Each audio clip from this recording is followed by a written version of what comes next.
become legendary across the world. It was the last great Mayan city, Chichen Itza. Located in the southeastern state of Yucatan in Mexico, this sprawling cosmopolitan city attracted thousands of men and women in its heyday, as much as Paris at the time. It has opportunities, it's exciting. This was the place to be. The sublime pyramid of El Castillo radiated. When you would emerge from that building, you were looking out over this enormous plaza, 20,000, 30,000 people. Whoever was the person wielding that position would have been godlike themselves. A pyramid that hides a strange secret at its core. A temple that's forbidden to the public. The leader stood in this very spot to receive energies from the celestial world and the underworld. To the Mayas, this spot is therefore the most sacred place in all of Chichen Itza. And a giant cave upon which it may have been built. If that is true, it's going to be the foundational trait of all this city. They must have done everything from that cenote, and the archaeological elements there must contain valuable information to understand the city. This city-state was brutally ruled by a powerful military guild that never thought twice about spilling blood. Literally, you could stand here and count the number of human sacrifices. Probably in this case, there would have been hundreds, if not 1,000 or more skulls here. From human sacrifices to ingenious architecture, experts are about to take you deep within this incredible city-state, which marked both the zenith and the downfall of one of history's greatest civilizations.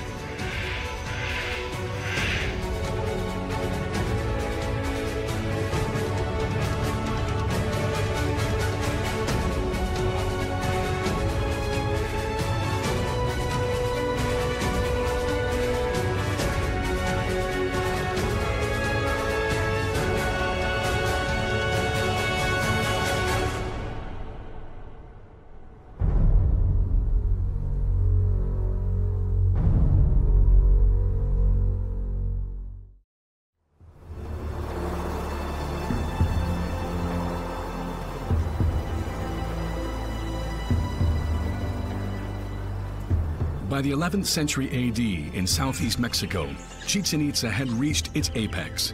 It is the most powerful Mayan city in all of Mesoamerica. Built in the heart of the jungle, the city spreads over 3 kilometers. It includes dozens of lavish monuments. Among them is El Castillo, a pyramid standing 30 meters high, dedicated to the powerful snake god Kukulkan. It represents the city's religious center. To the north lies the Great Ball Court, a 170-meter-long playing field where 2 teams compete as part of bloody rituals. Towering over the canopy is El Caracol, one of the first observatories ever built by mankind. Its unique architecture allows for incredibly precise measurements of the movements of the stars. And finally, the Temple of the Warriors, with its vast covered arcade and its 200 columns, headquarters the ruling masters of Chichen Itza. It is a cosmopolitan city of nearly 50,000 inhabitants, as much as Paris at the time.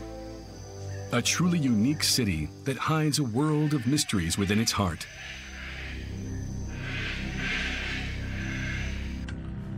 It is built over a network of underground tunnels that span kilometers, and caves so deep that even oxygen is sparse.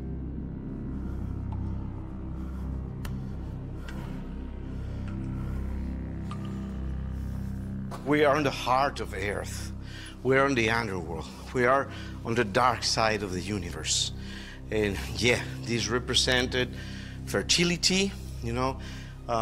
The modern Maya from Chiapas said that the stalactites, and sometimes are dropping, are the breasts of the earth. They said that the stalagmites that grow on the floor are the phallus. And when they get together and form a column, the earth is copulating to make life happen. So here we are on the sanctum sanctorum of Maya religion and ritual and beliefs. If Chichen Itza was built on top of caves, it's because they were essential to the Mayas. In their eyes, they represented the world of the dead, while also being the source of life. They were the stage for their bloody ceremonies and human sacrifices, when a priest would use an obsidian blade to carve out his victim's heart to satisfy the gods and assure the city would prosper. We have probably the earliest date in Chichen Itza from this cave. It's a piece of charcoal taken on the mud of one of the walls that the Maya built to seal the cave. So probably a lot of the development of Chichen started on this very cave. It was hence from great depths that the world's largest Maya city and its incredible pyramids rose to prominence.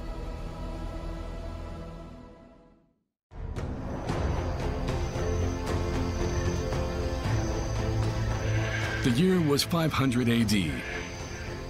In the heart of the Yucatan jungle, on wild virgin territory, men built the first huts and christened their new village, Chichen Itza. No one knows where these first inhabitants came from, but they were part of the powerful Maya civilization, whose cities flourished from the highlands of the Pacific coast to the shores of the Caribbean Sea. Meanwhile, to the west, the Mexican highlands were dominated by the most powerful city in Mesoamerica, Teotihuacan. Choosing to build a city here was no accident.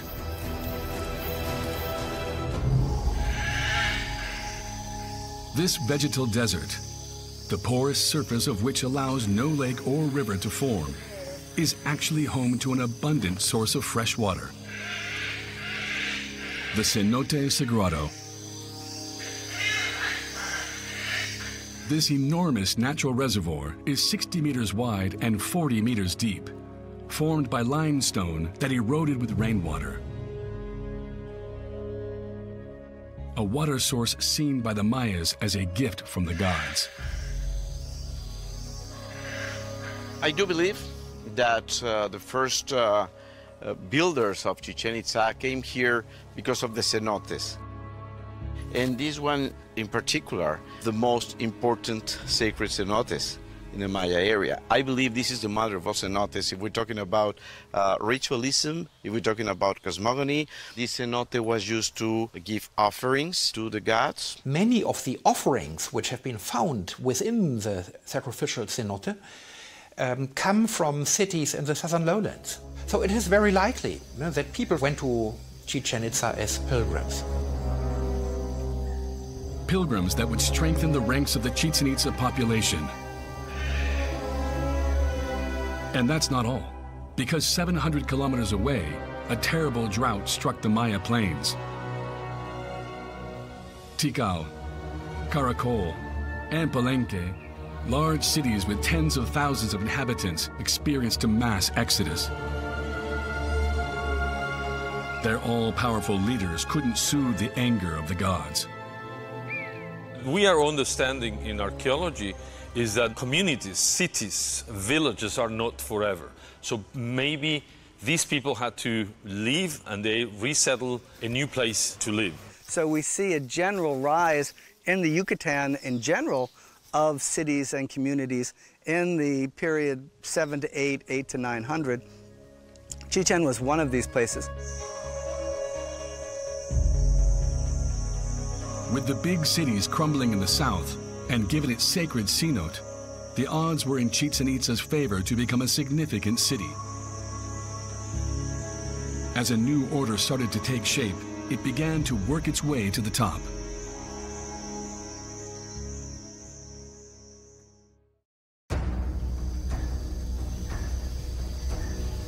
Back in the 8th century AD, Chichen Itza only comprised a few basic structures made of adobe and wood.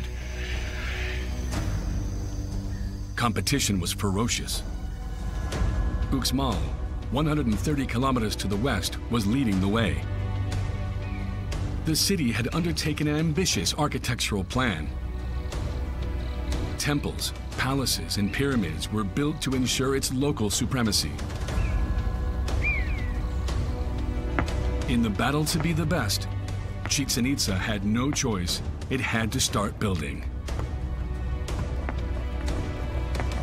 Monumental architecture is something that human beings do.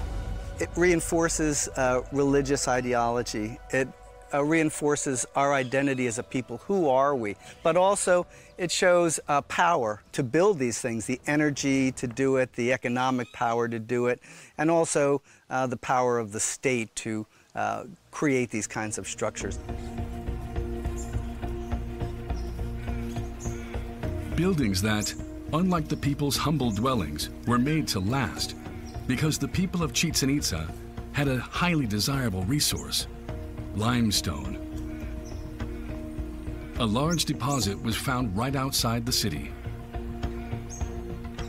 It looks like they were carving this stone, which it was going to be probably a serpent head. Can you see the shape of the serpent here? You can see the mouth, the eye still visible somewhere. But it looks like when they were working it, it breaks. So they leave it. They leave the work unfinished. The hard work was not to extract it.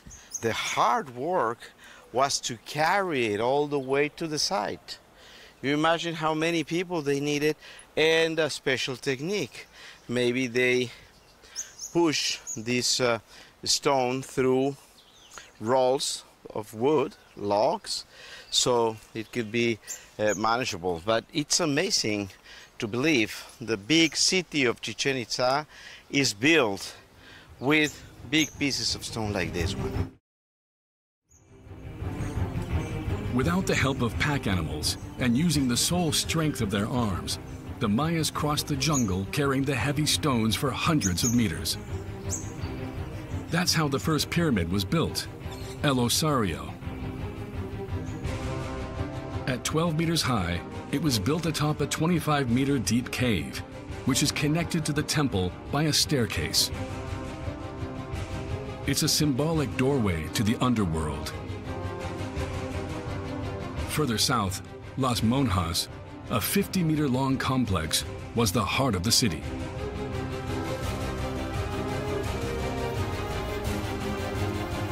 Its upper level was home to private apartments reserved for the elite, with long, narrow rooms. The Mayas were not familiar with keystones. The technique, which originated in the Western world, allows to distribute weight along the length of a supporting wall to create large open vaults. But the Mayas couldn't use corbelled vaults to distribute the weight. So even the elitist homes were cramped. Such was the price of durability. This construction system is extremely durable. It's over 1,000 years old. We can still see part of the paint that decorated the walls. This is a sign that their system worked perfectly. If their civilization had continued to develop, perhaps the Mayas would have figured out the solution, much like the Western world did.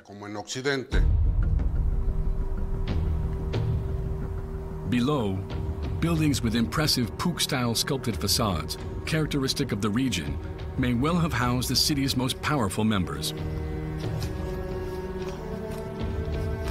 Over the doorway, this feathery, kind of solary ring that's surrounding this individual, who's probably a high-ranking elite lord, if not one of the kings of Chichen. So here the Lord sits above in his throne or in this feathery space that's symbolizing an entrance into the underworld or a sacred mountain.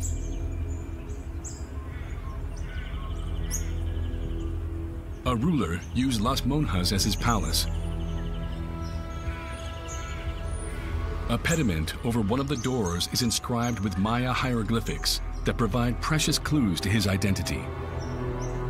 It's very common in Maya culture for the buildings or rooms to be inscribed with the name of their patron or the person who is tasked with an important ceremony. Here, everything seems to indicate this was someone very important back then, Pakal. Pakal, the first ruler of Chichen Itza, a man believed by the Mayas to be a living god, who also broke with the traditions set by many kings before him. It seems that power was shared by Pakal and Emil Korpol, his half-brother, and probably different members of a family. This may have been a reaction to the experience of the collapse of dynastic kingship in the southern Maya lowlands. People didn't want to make the same mistake and put power on several individuals rather than one.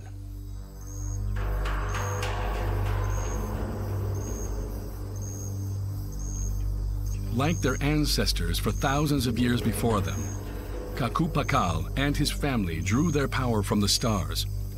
By day as by night, they studied the skies, closely following the movements of the moon and the sun. Determining their cycles was an attempt to interpret a divine message. The movements of the stars is very regular, and so their worship of time is coming from this. They had a Venus calendar, which was a very complex elliptical orbit that was better than ours. And you have priests up there, making notes, seeing things for hundreds and hundreds of years. They're getting a real idea about these stars, which are also, deities. So you get to know more and more and more. Now, that's not science. This is prophecy. The movements of the stars will tell you a lot about the future. The Mayas believed their priests read messages from the gods in the stars. To establish their power, the Chichen Itza elite had a brilliant idea. They built a spectacular edifice dedicated to the heavenly vault, El Caracol, one of the first observatories ever built by mankind. Erected over a large platform, this 18-meter wide and 28-meter high tower overlooks the treetops. Inside are openings that look out in every direction. These openings allowed them to observe the sunlight, the moonlight, and specific planetary constellations on the horizon at night, at sunset, and at dawn. For example, from this doorway, the sun traces a line between this opening and the opposing opening on the other side. That's how you know it's the winter solstice on December 21st. Heavily damaged, only 3 of the original openings remain intact today.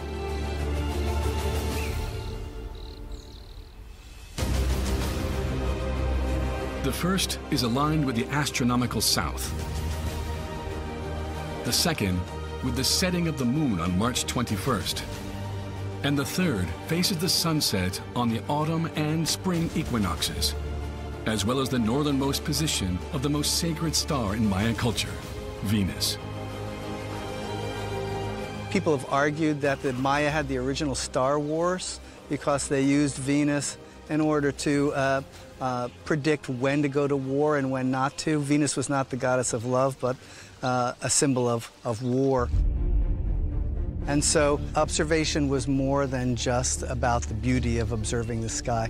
It was about controlling people, controlling politics, controlling the religious system, and so it's a powerful tool. On either side of the tower, 2 trenches trace its curve. Between 2 to 8 meters deep, their purpose remains a mystery to archaeologists. Recently, an engineer examining these decided that they were probably bases for moving screens. He argues that the Maya would have used gears and wheels in order to move these big wooden screens. These two screens could have been activated when needed. Moving the screens would have allowed for a greater number of precise observations compared to using only the naked eye. If that's the case, that would have provided another really powerful source of astronomical observatorially ability. Now again, that's speculative and is not being published or written up by archaeologists. However, those ditches or those areas do exist, and an explanation is needed. With its one-of-a-kind Maya observatory and all its lavish monuments, Chichen Itza quickly rose to power in less than a century. But there was one essential developmental component the city was missing: control of precious commercial routes. The masters thus launched an offensive in the north, near the port city of Islas Cerritos.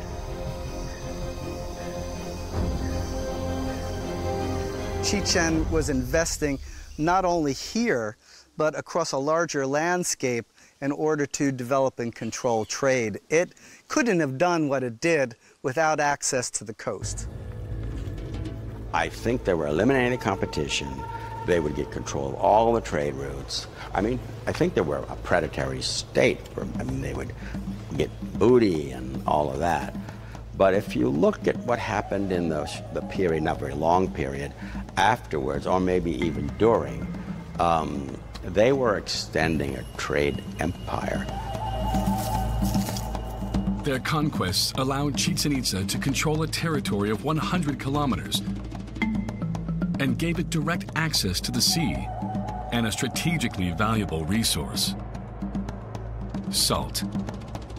A lot of Mesoamerica itself didn't have access to salt. And in fact, Islas Cerritos is very close, within a few miles of the beginning of some of the most important salt-producing areas in Yucatan. So I think it's pretty clear to me that Chichen was controlling the production and distribution of salt as well. So it was an important resource, I believe, for the Chichen state. Chichen Itza became the greatest economic power in the region. From Islas Cerritos, canoes loaded with precious merchandise could reach all of Mesoamerica. It's a huge canoes, and it's very efficient. Why would you go so far? It's by water, but what really makes it efficient is you don't have to go through other kingdoms. We're going to give you lots of trouble. You can swing out into the oceans. And what Chichen did was, in order to acquire and move these luxury objects, Chichen established coastal ports from Belize to the Gulf of Mexico. From the coast, Chichen Itza's merchants went deep inland, all the way to the Mexican highlands. A journey that took them some 1,500 kilometers away to Tula, the powerful Toltec capital. The ensuing encounter was about to completely transform Chichen Itza.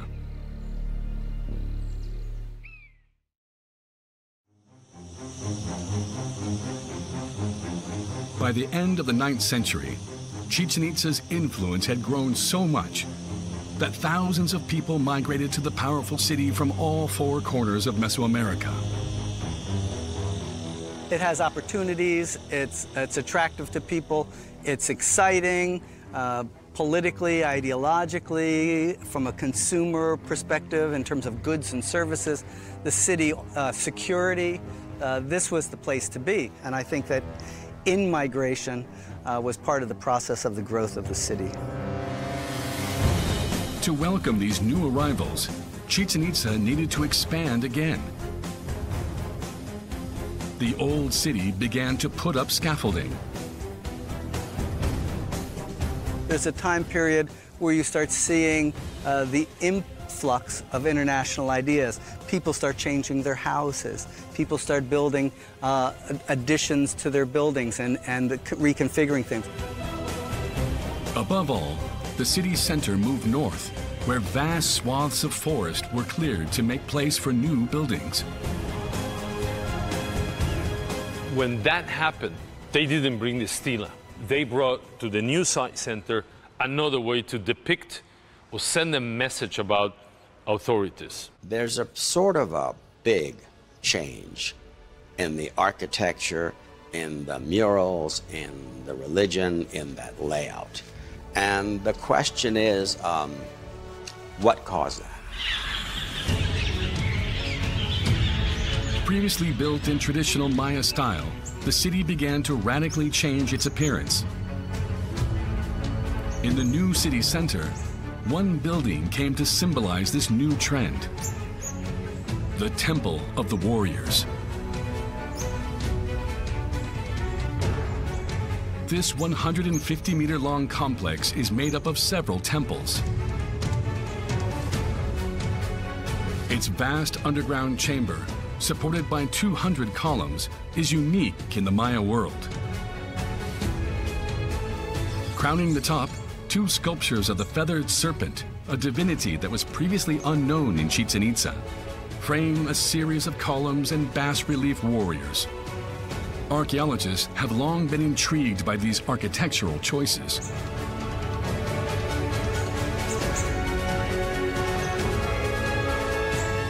The structure of the platform, the central stairway, the use of columns in front, this open space, the Venus figures, the feathered serpents, all of that is similar to what we see at Tula.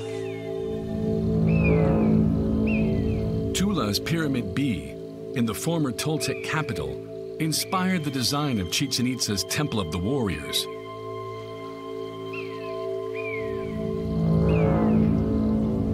A side-by-side comparison of the blueprints of the two buildings reveals an almost identical structure. But what led to these changes? Why would the rising star of the Maya era adopt these previously foreign building codes? For a long time, people have thought that Chichen Itza was conquered by troops from Tula. I wouldn't say that it's not impossible, but whether this is evidence for a direct overtaking of Chichen Itza, or whether there was more like a common style, is something which is still under heavy debate.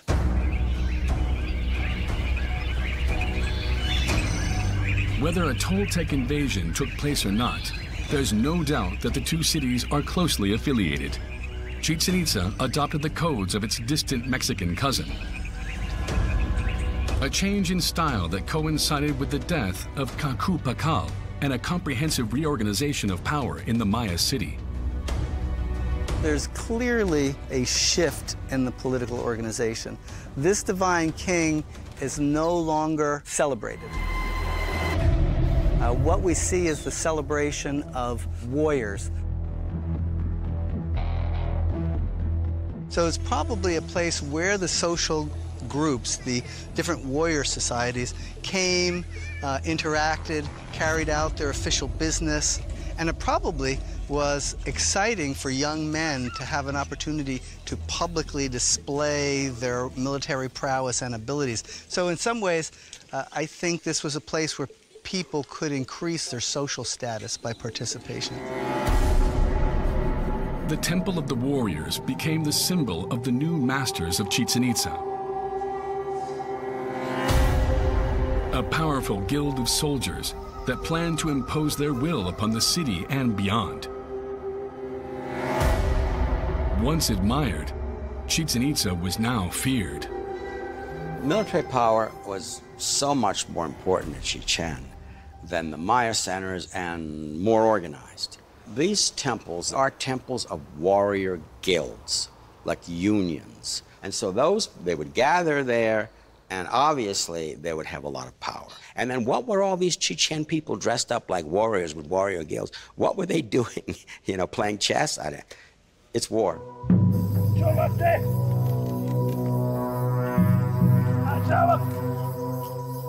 What they were doing was, in essence, building a military order in order to carry out the socio-political agenda of the state. And part of that agenda was warring against local communities, terrorizing local communities, bringing in tribute from other towns and communities around, expanding the power.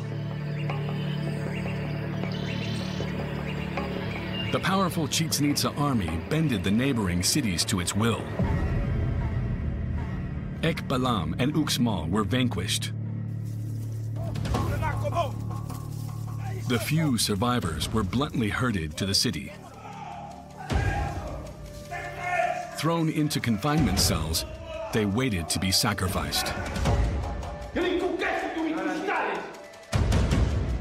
Not far away was another prominently located and highly visible building, the Zompantli, which was adorned with thousands of carved skulls.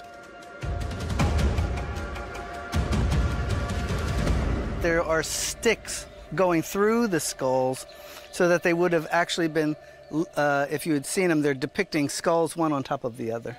So this is actually a basal platform, or a platform that would have supported a large wooden rack. And the wooden rack would have been filled with human skulls. The prisoners didn't have long to wait. One after another, they were offered to the gods. They were beheaded swiftly and without ceremony. On these buildings, there are individuals that are walking with trophy heads. So you can see warriors actually holding the heads, probably the heads that would have been displayed on here. There are also depictions of eagles and jaguars holding human hearts, which suggests that part of the ritual involved with this would have entailed removing the heart from these victims. So this is a giant operation for human sacrifice. So whoever would have come here, both the citizens, visitors, whomever, would have been able to see here a visible image of the power of the state. Literally, you could stand here and count the number of human sacrifices. Probably in this case, there would have been hundreds, if not 1,000 or more skulls here. A macabre spectacle meant to remind all of the fate that awaited Chichen Itza's enemies, and which once again had Mexican origins. They don't have Zompantlis everywhere. They're quite rare in the Maya lowlands. A Zompantli is a symbol of sophistication. It distinguishes Chichen from other Maya cities because Chichen represents the pinnacle of this kind of international culture, internationalization that's going on here. But a reign of terror was not enough. In this cosmopolitan city, where cultures and languages mix together, everyone has to be on board. To that end, what better than a new place of worship? Dominating the main square, a pyramid 30 meters high and 55 meters wide became the new religious center of Chichen Itza. El Castillo, a building at the service of power. You can imagine, this is a theater. This pyramid doesn't sit like back somewhere hidden. Everyone always thinks of this stairway because when you would emerge from that building, you were looking out over this enormous plaza. 10,000, 20,000, 30,000 people waiting for you to go in and to come out. Imagine dressed up as an ancient Maya of Chichen, rising up those stairs on those days. The heavens, the universe is interacting with you and with this person. That's really powerful. That whoever was the person wielding that position of authority on the landscape would have been close to the gods, if not godlike themselves. Here, thousands of faithful followers worship the new god of the city, Kukulkan, the feathered serpent.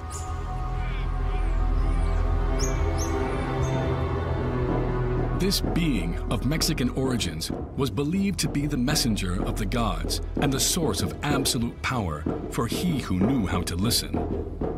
Of all Mesoamerican deities, Kukulkan is by far the most enigmatic. Some saw him as a supernatural being, while others believed he was a man of flesh and blood.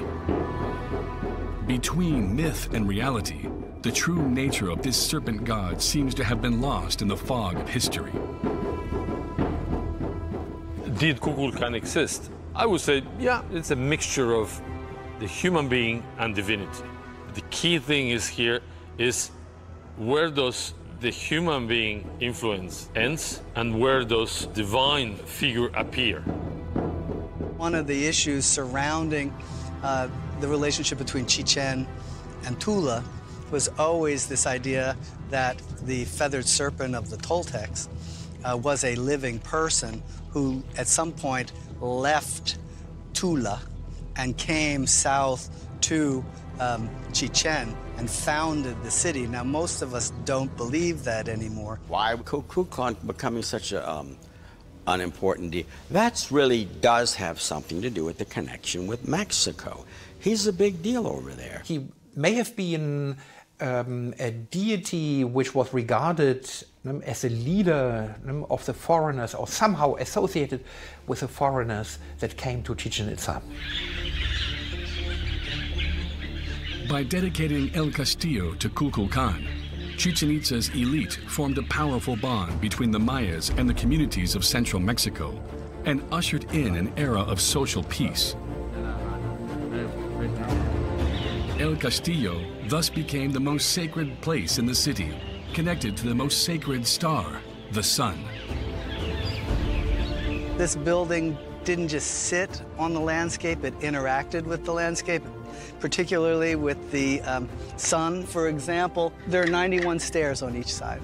With the top, that's 365. So it's a space that is representing the year.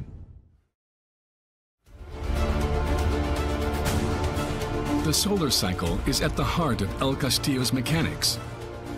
On the spring and fall equinoxes, the sun casts a shadow on the rail of the temple staircase that reveals a serpent made of light. A magical spectacle that marks the start and the end of the rainy season. During the course of the day, as the sun moves, the balustrade actually looks like a writhing serpent. And in the morning, it comes down from the heavens, and in the evening, it ascends back up into the heavens. So these balustrades are not simply architectural. Again, they're cosmological, right? Measuring time is at the heart of Maya cosmology. And in Chichen Itza, El Castillo is the key. In 1930, archaeologists made an incredible discovery.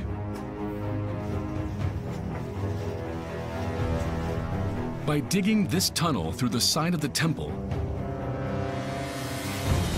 they discovered a second pyramid. This one 16 meters high and structurally identical to El Castillo. At its summit, in the belly of the Great Pyramid, was an exceptional temple, forbidden to the public.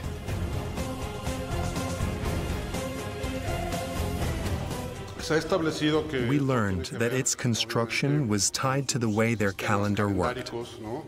Every 52 years, the Mayas added a layer to the structure. We're here in the second one, and it's very likely that beneath us lies the first construction level of the structure. 52 years, a length of time that's far from arbitrary. Because the Mayas actually used two calendars. The Hab, which is comprised of 365 days, symbolizing the solar cycle, and the Tzolk'in, a ritual calendar of 260 days, divided into 13 months of 20 days each.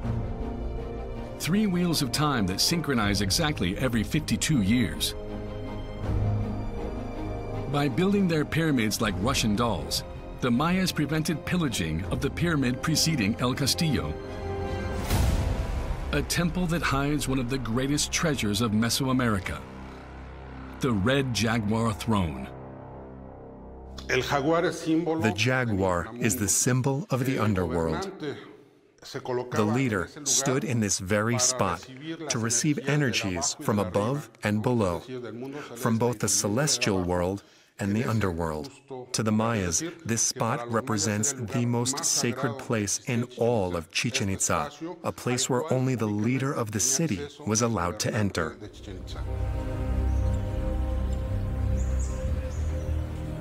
The vertical axis of El Castillo is the imaginary axis that unites the kingdom of heaven and the kingdom of darkness. It's a sacred place with a carefully chosen location. For El Castillo is located at the exact intersection of the four cenotes that surround the city. Sagrado in the north, Cholok in the south, Canchuyum in the east, and Holtun to the west. It's precisely here, beneath El Castillo, that archaeologists are on the brink of another incredible discovery. Using electrodes, they discovered a 20-meter high and 30-meter wide cavity, a mere 5 meters below the surface. El Castillo was seemingly built on top of an enormous cave. Even though there's a gap, even though there is a void, the Maya knew that the karst, the soil, could be thicker in some areas. It might be the case here. I believe, my assumption is, there must be at the very least 5 meters of bedrock. If you think about it, most of these buildings are built over gaps, over caverns, and then they knew they could build this one here.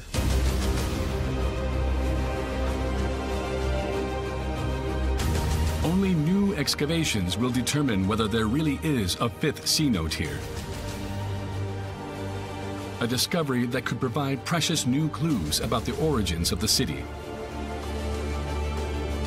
If that is true, which I believe it is, it's going to be the foundational trait of all this city. They must have done everything from that cenote, and the offering, the elements, the archaeological elements there must contain valuable information to understand the city. Obviously, if there's a cenote underneath the pyramid, that's super cool, because that means that this building is in fact sitting on the direct portal to the underworld. We haven't seen the cenote yet, and so the day that they show pictures of that cenote will be a worldwide event. The military elite of Chichen Itza had completed their power conquest. The city was in their hands, and the surrounding towns had been subjugated. But in order to keep the peace, a social outlet was needed. To that end, what better way than a ball game? The elites of Chichen Itza thus had an enormous playing field built. 168 meters long and 70 meters wide, its rings hung some 9 meters off the ground. Spectator stands were built on both ends of the field. Along with a temple for the upper class, it was the biggest ball playing field ever built in Mesoamerica. The idea of building a ball court like this is saying we're the most powerful city-state in Yucatan, and there's no one who could compete with us on the playing field or building a playing field like this. This is an important political statement. In this 2,000-year-old sport, two teams battle on the field to score points by sending the ball through the opposing team's ring without using their hands.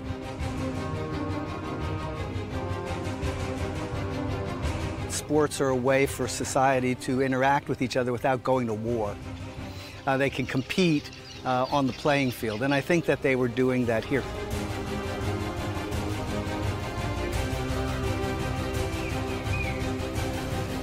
If we're standing here, let's say 900, 950 AD, what you would see here is not just this plain stone. All of this stone would be covered in stucco. It would be brightly painted, red, green, blue, yellow, so that it would have looked fantastic.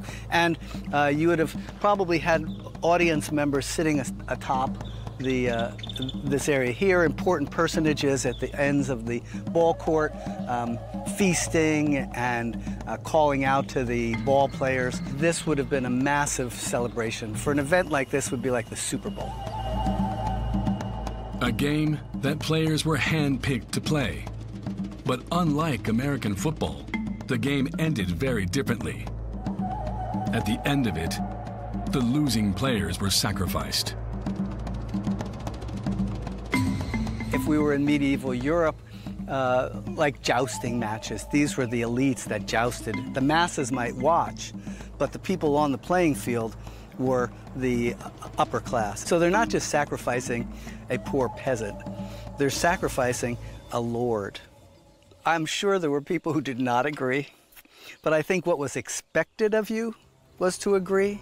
It's an honor to be sacrificed, and in fact, it's essential for you to be sacrificed because the idea of rebirth and death, of fertility and growth, all of these things are connected to the sacrifice. So the ball court and the ball game are kind of like a machine designed to make the world go. Although the city's inhabitants thoroughly enjoyed the show, the gods seemed indifferent to the bloodshed. Because beneath the city, the water reserves were dangerously dropping. After just 3 centuries of existence, the city began to run low on resources. The priests increased the number of ceremonies, invoking Tlaloc, the god of the rain, and made offerings in vain. It looks like all this happened in a time of drought. There was problems up there. There was no rain. So one hypothesis is we are desperate for water. And by the end of the 11th century, peasants could not harvest. So maybe peasants were able to survive, but they were unable to pay for the taxes. And the first ones affected by this were probably the elite. Deprived of their subsidies, the city's elites are said to have simply disappeared. And along with them, the administration, the bureaucracy, and eventually the state. Yet not all archaeologists find this explanation to be convincing. This was probably a difficult city to manage. There were lots of different people with lots of different values and norms here compared to a typical Maya center. Trying to keep them all engaged and connected to the system may have been one of the biggest challenges that they faced. One of the things you think about is, look at the Soviet Union. There was no war. I mean, there was no calamity. There's no aliens. There's no comets smashing. And it just fell apart. And so systems can fail without major kinds of events causing them. Was Chichen Itza the victim of a disastrous climate event? Or did it crumble beneath its own weight? No one knows. One thing is certain. The powerful Maya city has never ceased to fascinate anyone who's been lucky enough to admire its temples. After Chichen Itza collapsed and was abandoned by the majority of its population, it continued to serve as a place for pilgrimage. And it was never forgotten by the local population. When the Spaniards came in the 16th century, one of the first settlements was constructed over the ruins of Chichen Itza. And thus, the story of the last great Maya city comes to an end. An extraordinary city that marked the zenith of a 4,000-year-old civilization. One that continues to leave archaeologists wondering. Who knows what secrets the ancient Mayas buried in the city's depths?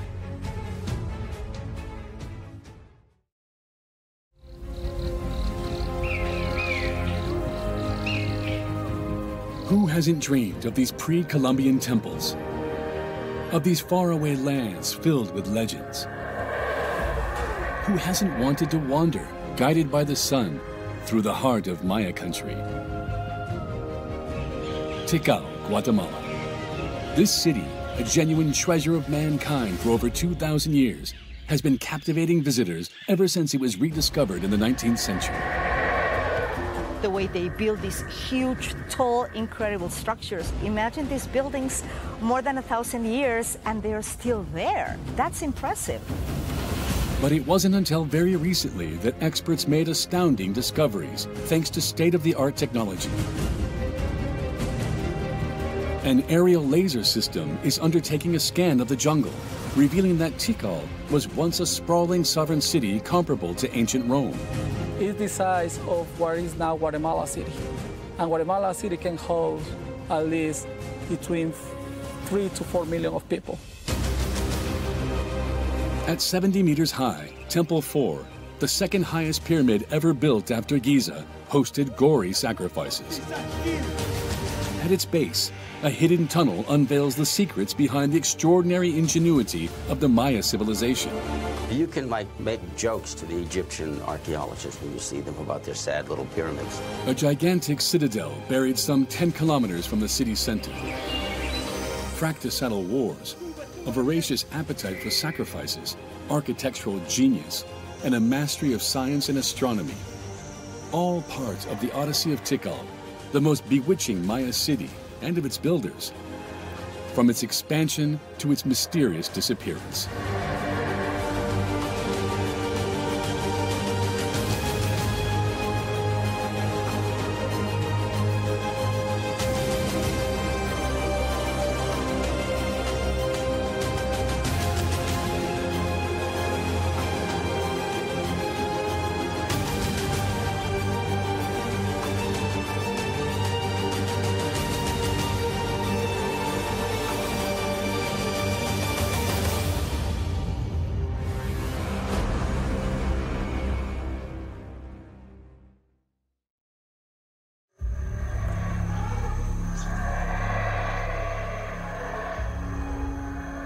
(750 AD).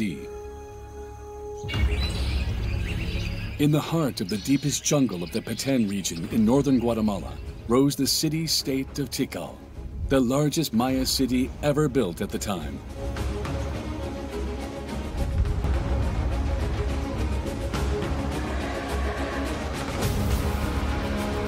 A sprawling city with multiple areas. Two huge pyramids overlook the center, among which that of the jaguar priest, the ultimate symbol of power. On this 12,000 square meter plaza, the royal palace towered over the entire valley. Across from it, one of the greatest necropolis in the Maya world was home to the king's tombs. Further west was Temple 4. Standing at 70 meters, it was the highest temple ever built in Mesoamerica. Moreover, an ingenious hydraulic system carried water across the entire city.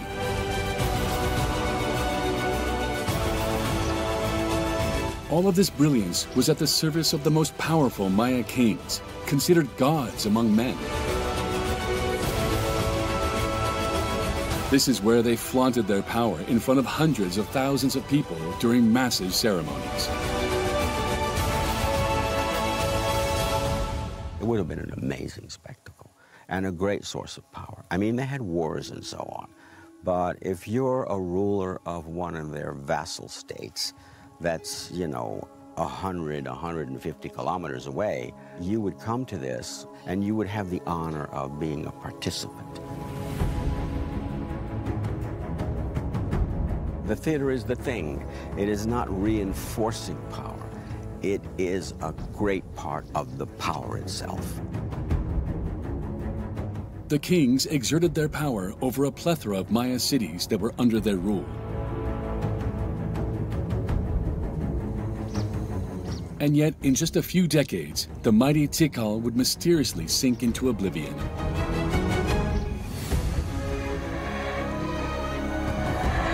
Swallowed by the tropical forest, it would take over 1,000 years until the first Western expeditions of the 19th century rediscovered its splendors. But the majestic city didn't immediately give up all of its mysteries. Some of its secrets are about to be unraveled thanks to a revolutionary tool: Lidar. It's a surveying method consisting of a super powerful laser aboard a plane that can see through the tree canopy and reveal the slightest fluctuations in the terrain. Now Lidar is our X-rays. We can see the landscape. We can see every single modification the Mayas did. Not just only the major architecture features. We also can see areas where they were farming. They were almost invisible for us. Over 2,000 square kilometers of forest have been scanned, allowing the discovery of 60,000 previously unseen human structures. Lidar has far exceeded the expectations of the archaeologists. It reveals the city had a completely different size, one much greater than all previous projections. We used to have 16 square kilometers. Now we have 75 square kilometers. And with the peri-urban area, it's around 527 square kilometers. It's the size of what is now Guatemala City. And Guatemala City can host at least between 3 to 4 million of people.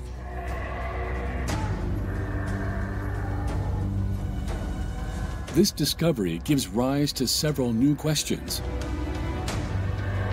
How could a city 38 times bigger than ancient Rome be built in such an environment? And above all, how did it all start?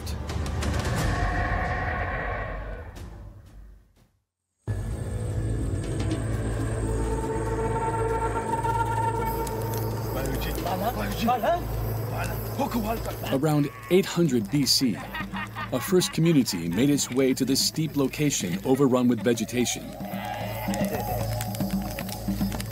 Yet it was there, in the middle of the jungle, that these nomads chose to settle down. Where do they come from? That's a puzzle.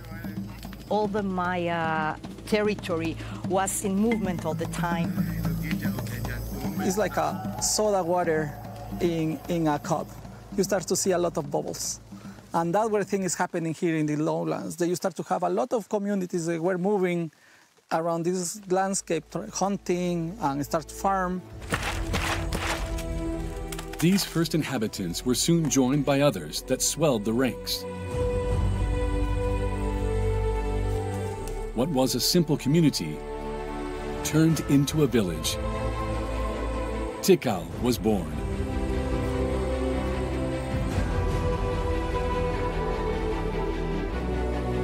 You're not supposed to have civilization in tropical forest. It's very, very wet. The soils are very thin in some places because everything's tied up in the canopy. There are a few navigable rivers, and they're on the edge because the water goes through the limestone down there. In this green desert where water immediately infiltrates the ground, the survival of the young city seemed uncertain. The Maya people of Tikal were, however, about to make a rare and previous discovery that would forever change their destiny. There were springs. And you know, the water from springs is virginal water. It's pristine water. It's really very like sacred or magical. Imagine having a spring. Water is coming from the earth. That will give you an extra significance to the landscape.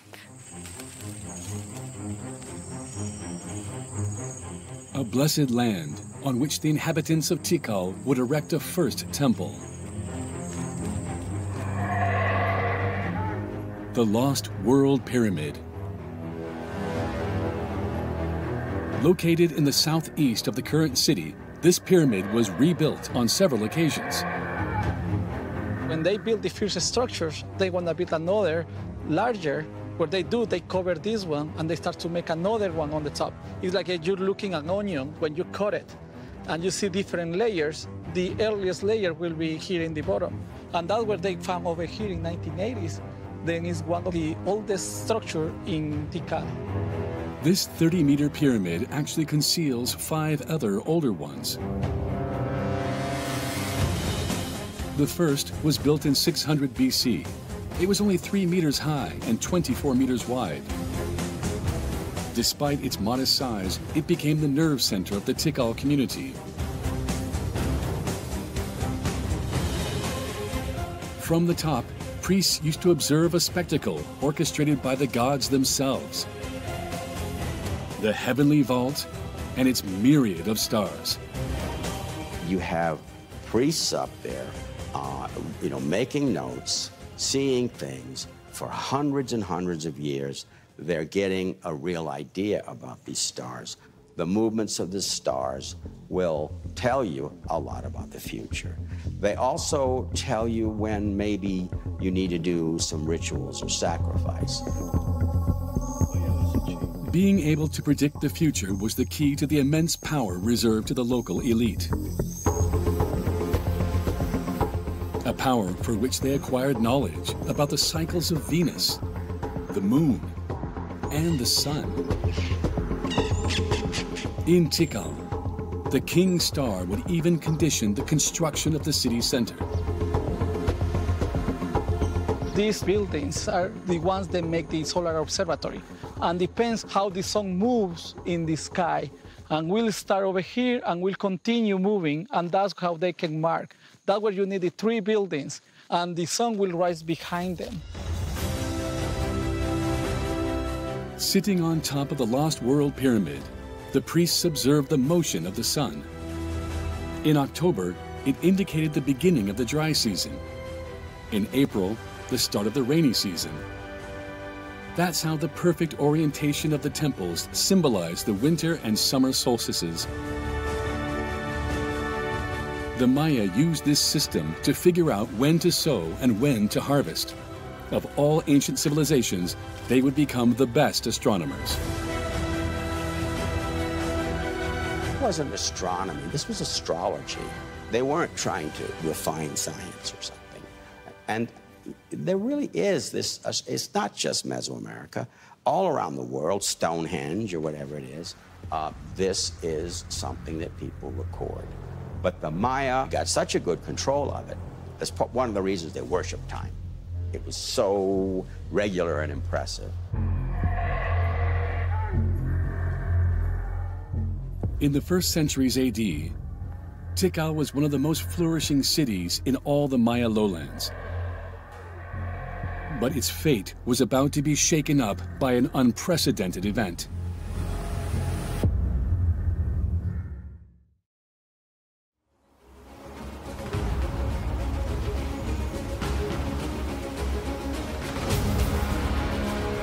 Fourth century AD.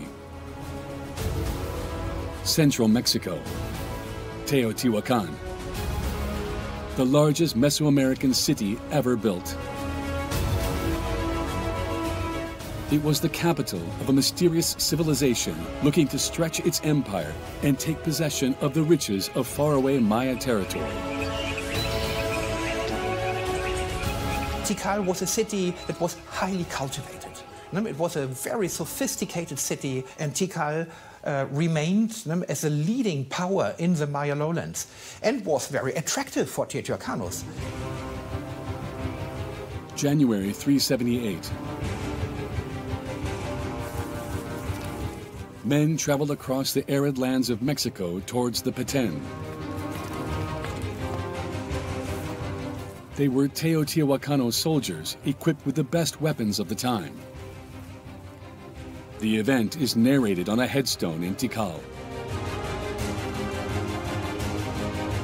The text on Stela 31 tells us that in 378, at the same day when the foreigners arrived, the king of Tikal died. This is clearly not a peaceful arrival of just a few merchants. We are talking about soldiers here. And they established a new dynasty. Teotihuacan seemed to have subjugated Tikal. But not everyone agrees. I tend to think that it may be a bit exaggerated. I mean, you know, it's not like now. It's like Napoleon said, armies, you know, travel on their stomach. There's a lot of people who come along to help support. You better show me, you know, commoners, pottery, the people that came with them. And we don't have anything like that yet. While no archaeological evidence confirms the invasion of Tikal by Teotihuacan, other elements have shown that the two cities maintained commercial ties well before 378. Then what role did the Teotihuacanos play in the Maya city? Thanks to Lidar, and for the first time ever in Tikal, archaeologists are about to unravel its mystery. Lidar is showing that before they thought there was a natural hill, now you can see it's very similar to La Ciudadela of Teotihuacan. And that's where we think that maybe it was a Teotihuacan barrio. Some 1,500 kilometers away, the citadel is one of the three major temples in Teotihuacan. It's a gigantic structure comprising a surrounding wall, a vast courtyard, and a temple. Its shape is strangely similar to the image detected by Lidar. A few hundred meters from the center of Tikal, in the midst of the tropical forest, initial excavations seem to confirm the archaeologist's hunch. This is the eastern structure facing west, and this is the area that we think is very similar to Teotihuacan. So we want to prove these people, they have the knowledge of Teotihuacan, they know the culture, they know how to build these structures, they know the meaning of that kind of architecture, and that's what we are trying to prove with this excavation. Pending the results of these excavations, other elements prove the influence of the remote central Mexican capital. Near the Lost World Pyramid is a temple that has Teotihuacan written all over it. This is how we call it in Mesoamerican architecture, talud tablero. It's a type of architecture that is very common in Mesoamerica. Then you're going to have a talud. There is this wall over here, and a tablero that you can see it here in the top. Now we only can see the stones, but before, like 1,000 years ago, these structures were painted and covered with a plaster. Most of the buildings here were painted in red. And sometimes the tableros were used also to depict some type of art. Already widespread in Teotihuacan, the talud tablero technique became highly popular in Tikal. The people from the ancient Mayas, they knew about the symbolism of this type of architecture. And the elites from here tried to emulate those type of architecture. There was a fashion, but also was make the tight connections between them and the elites of Teotihuacan. Now an ally of the most powerful city in all of Mesoamerica, Tikal became the nerve center of Petén and extended its influence all the way to Copan. But the domination was short-lived. In fact, 2 centuries later, when the Teotihuacano Empire collapsed, a weakened Tikal was conquered by a rival city, Calakmul, located about 150 kilometers to the north and led by the Khan dynasty. Destitute of its prestige, would Tikal ever rise from the ashes?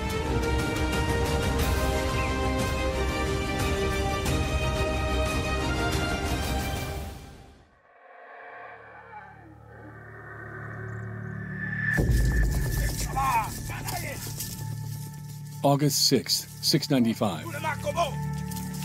The faithful soldiers of Jasa Chan Kawil, new king of Tikal, savored their revenge. After 130 years of submission to Calakmul, they had just won a decisive battle. Humiliated, the survivors in the rival army could only await their sacrificial demise.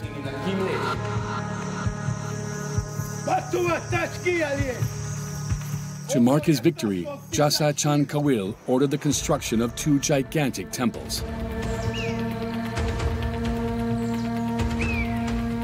They defeated the great enemy, giant, powerful hegemony of Calakmul. And he wanted to make a statement. We're back. And so these temples are very different. They do not have temples inside of them. They were not built. Most of the temples are like Russian dolls. They were built all at once, all of them, which is amazing. The Temple of the Mask would comprise 4 massive pedestals and stand 42 meters high. Across from it, the Temple of the Jaguar Priest embodied Jasa Chan Kawil's absolute power. It would reach 47 meters in height, becoming one of the symbols of the city. When you see this architecture and some of the other things the Maya did, you know, they say it must have been space people. The way they carved jade, it must be aliens or something. But they had all these clever techniques. One of the techniques in which the people of Tikal became true experts was the art of leveling. Before building a pyramid, the Maya would level the ground and cover it with a thick platform.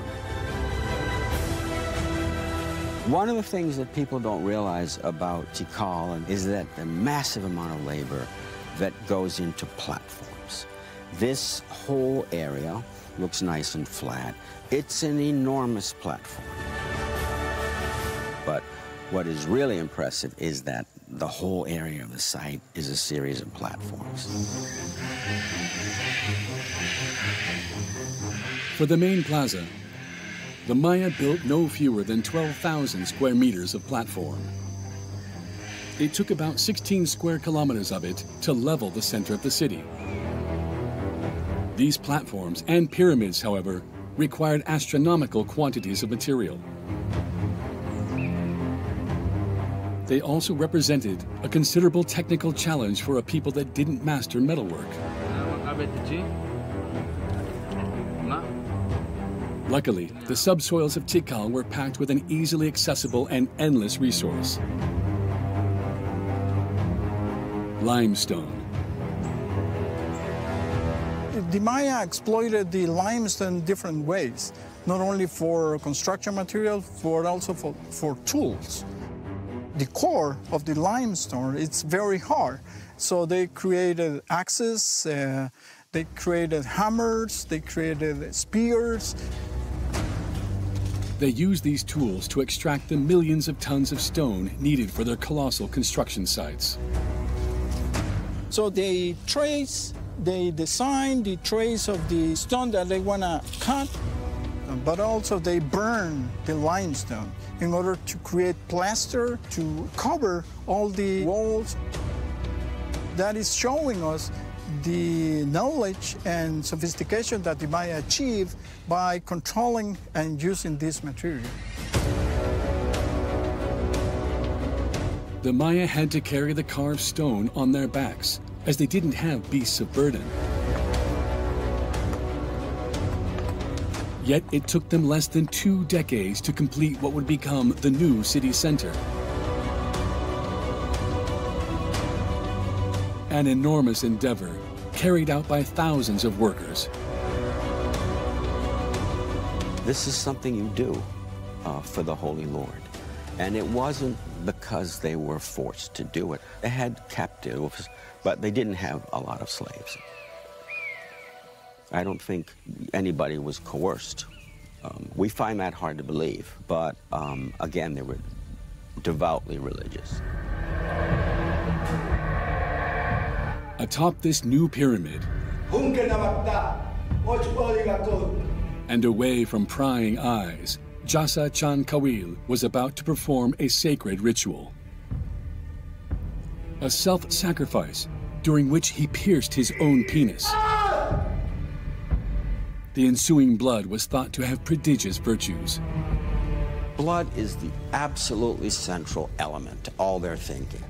That blood is what connects him to the ancestors and also the deities. And then he'll see the vision serpent or have some other hallucinations. That's what connects him to the future. As he predicted the future to his people, Jasa Chan Kawil became more than a prophet. He was the earthly envoy of the gods, the key to holding infinite power. This was the big, highest ritual of the Maya. This is when they would have thousands of people, tens of thousands of people coming in from everywhere. And then the king would come out, and this is what's really amazing, especially here with these steep temples. The temple of the jaguar priest was conceived following a very specific design. Each of the 9 terraces represented one of the 9 levels of the underworld, the kingdom of the dead. At the center of the pyramid was the axis mundi, the imaginary thread connecting the underworld, the human world, and the world of the gods.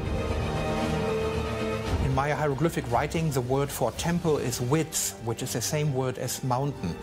And many temples therefore embody ritual places or places where the creation had taken place. And kings could reenact events of the mythological past on these temples.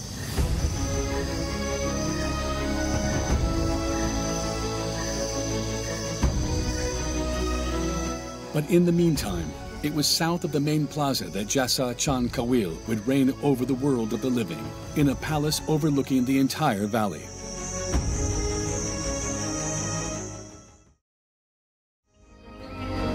A series of constructions accommodated the court, the clergy, the city planners, and a cohort of servants.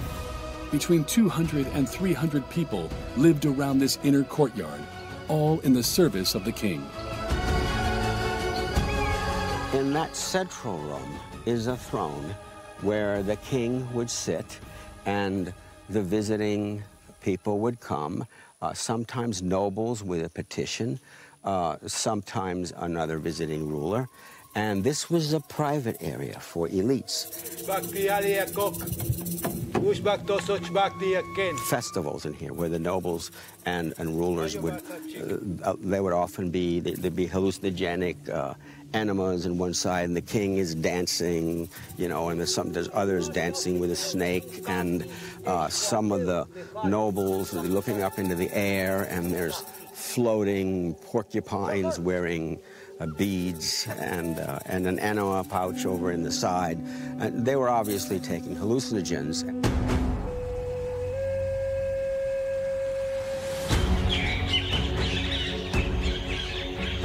Initially 3 stories high and 215 meters long, the palace was a maze of long and narrow rooms.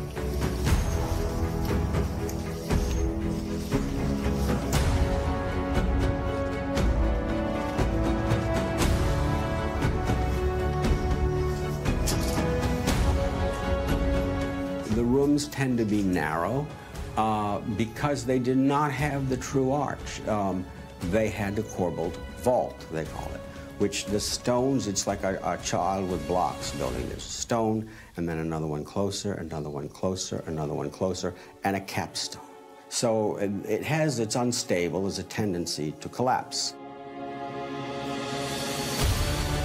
That's because the Maya didn't know about the keystone. Well known in the Western world, that technique allows to transfer the weight of an arch to the retaining walls. But since the Maya used corbel arches, nothing allowed the forces to be distributed. This sort of long, narrow, high style that was really a result of, you know, technology, they embraced it. And so they built their temples that way, with the roof cones and so on.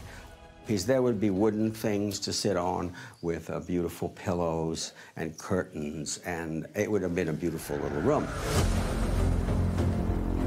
The year was now 734 AD. It saw the death of Jasa Chan Kawil after a reign of 5 decades that left a profound imprint on the city.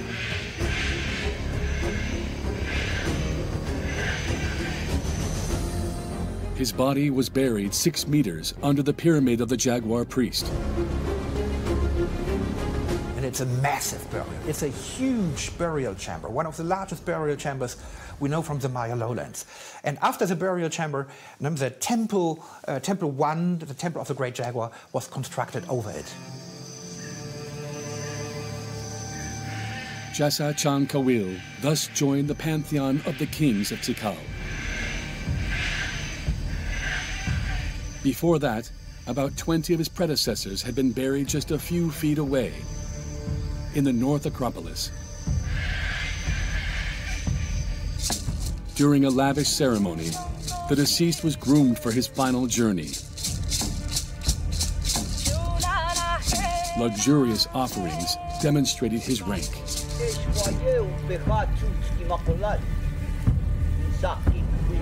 They buried their dead under the floors. You wanted to be near your ancestors.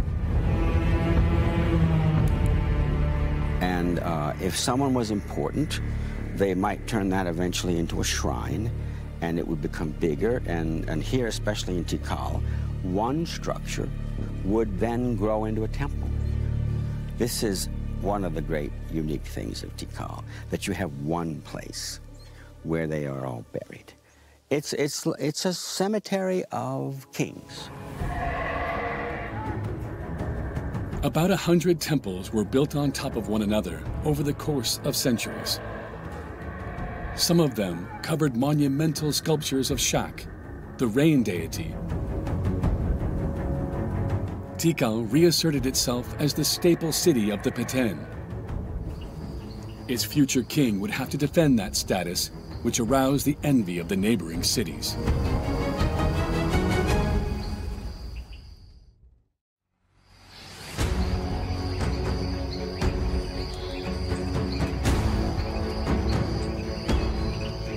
On December 8, 734, the son of the late king acceded to the throne. His name? Yikin Chan Kawil. Yikin Chan Kawil must have been a great war leader. He had ambitions to enlarge the territory that was controlled by Tikal, and he directed his military attacks against former vassals of the Khan dynasty. So what he did is he completed the work which was begun by his father.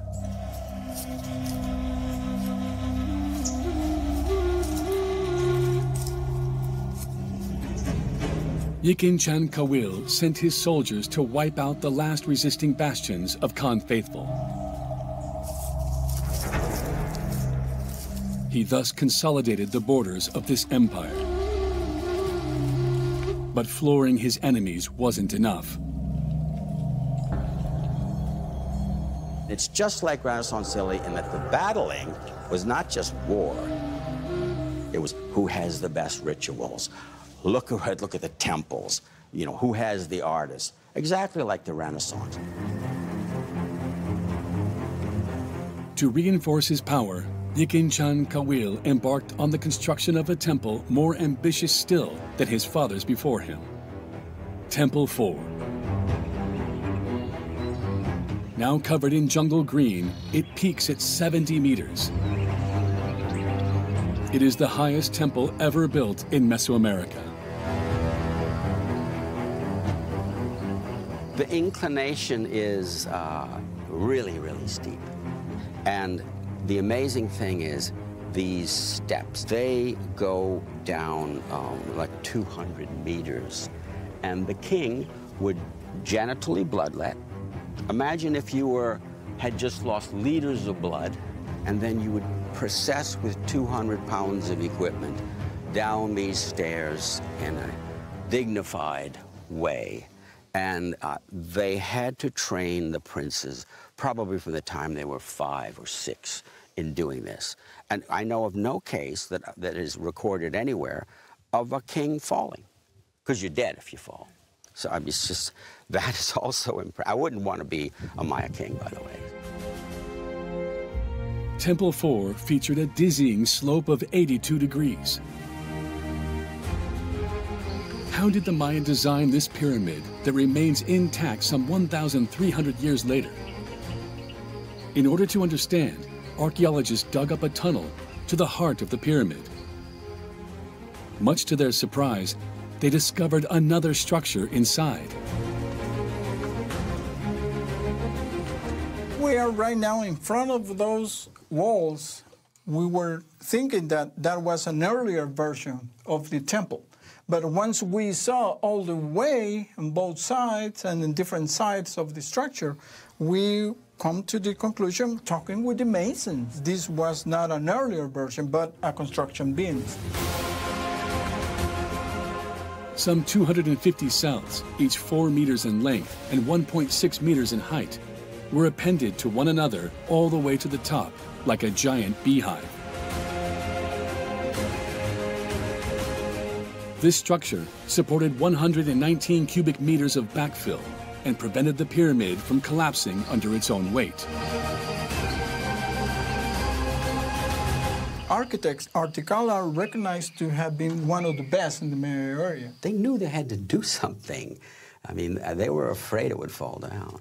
I think, don't you think that it's possible that, just like in Egypt, there are somewhere around here earlier experiments that failed, and that's how they learned to do this? Because, you know, in Egypt, the collapsed pyramid at Medum and the bent pyramid, you know, this is steeper, and it didn't collapse. So you can, like, make jokes to the Egyptian archaeologists when you see them about their sad little pyramids. Yeah, you know? This is more a lot of stable, right? Yeah. And it is still in here.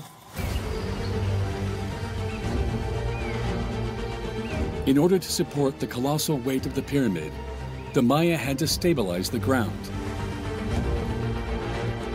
To that end, they built a platform 5 meters in thickness and with a surface area of 15,000 square meters. A layer of stucco completed the construction. We are standing right on a floor that is about 10 centimeters thick. Can you imagine the amount of wood burned, that amount of limestone in order to just get this floor done? That was a huge effort. And this platform is on top of the bedrock, so it couldn't be more solid.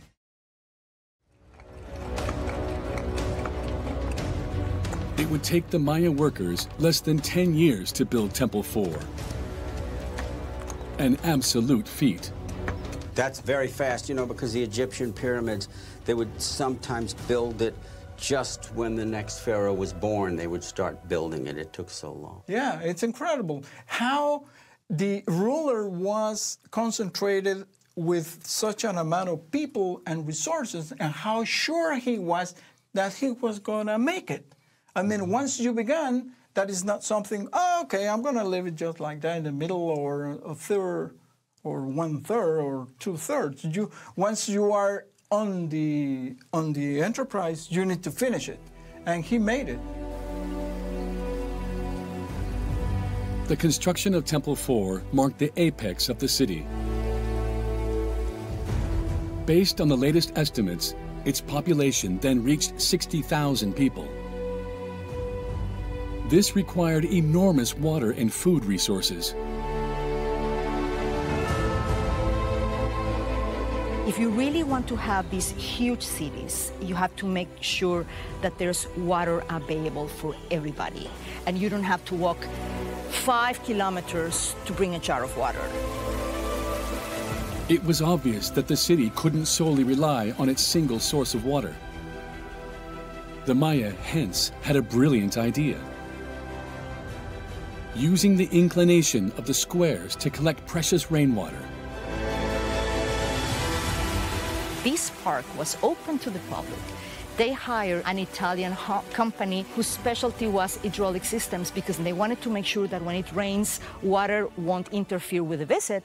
And we were impressed to see that the set of canals these Italians put in the park are exactly on top of the hydraulic system that the Maya chose more than 1,500 years before. The water collected was transferred to a reservoir, Crates filled with sand were used to filter the water and make it drinkable. When we find out, we were very excited because we have no other reference like that. We have no other mention of any other reservoir that has this upper tank filled in with another sediment different from the local material, that it's very, very, very likely it was used as filter. The water was then transferred further down in gigantic terrace tanks with a capacity totaling 900,000 cubic meters.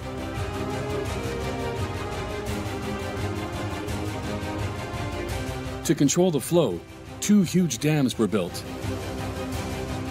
80 meters wide and 10 meters high, they were carved out of the rock and ended with a wall. Blocked with wood or stone panels, the pipes, 30 centimeters in diameter, allowed to check water quality in each basin. This complex system required a significant workforce. State will be in charge to keep them working, to keep them clean. Therefore, if they do that, they will have the control to tell who can go to these reservoirs, how much water can you take, and all that. And they will make sure that water flows through in the canals. So, but that's an assumption. We think that's the way it works. The Maya were able to take advantage of a hostile forest and steep terrain. Pre-Columbian cultures, they were the first landscapers. And if you look at all the maps of the Maya cities, they have like a very good order in organization and in the settlement pattern space they're using. It was this ability to adapt that allowed the Maya to farm enough to feed the tens of thousands of locals. Corn, beans, and wheat highlighted the richness of the city, which continued to attract new migrants daily. With 80 to 120 inhabitants per square kilometer, equal to the current population density in a country like France, it was one of the densest cities in the world at the time. How long would Tikal sustain its exponential growth?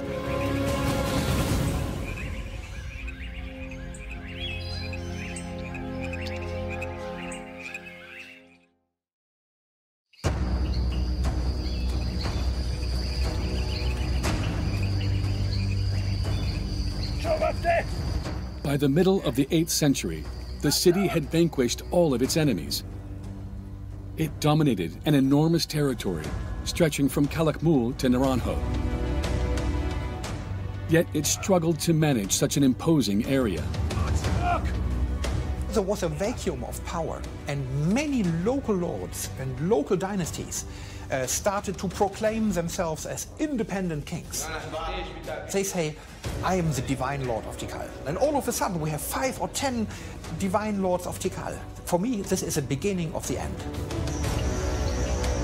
Politically weakened, Tikal would have to deal with a new challenge: an unprecedented drought. Over the next century, precipitations decreased by about 50%. You know, they build these great reservoirs, they build these great roads. Then you have a period of drought or decline or something, and you're dependent on them now, and you can't maintain them. And so it actually makes it worse, because now you have this wonderful system, and you can't maintain it, and so then it spirals faster down. Faced with this climate issue, the elite chose to build even more, so as to appease the anger of the gods and encourage rain to return. This reproachable behavior came with a heavy price on the environment. Cities grew very big.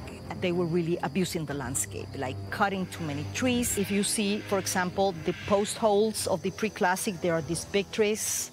And then in the classic, they were a little bit narrower and narrower because they didn't let them grow as big as before. But again, this was really like Versailles.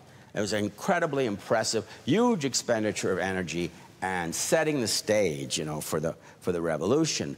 In this case, there is malnutrition, there are growing ecological problems, and they're sort of just intensifying what they did before. So, you know, again, it's a beautiful disaster going on.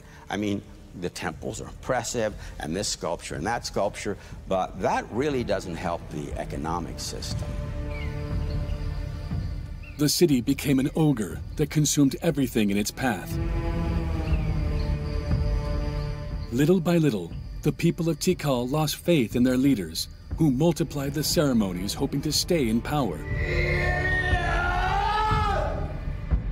There's a big increment in massive sacrifices, in more quantities than before, so that can allow us to make an interpretation that there's a time of crisis. The role of the elites is to keep the status quo. And then the elites are not able to hold the status quo. You're just going to say, this doesn't work, and I'm not going to pay tribute, because first I'm going to feed my family, and if the pyramid collapses, whatever. Faced with a shortage of water and the helplessness of the elite, the inhabitants started to leave the city. Cornered from all angles, Tikal withdrew into itself.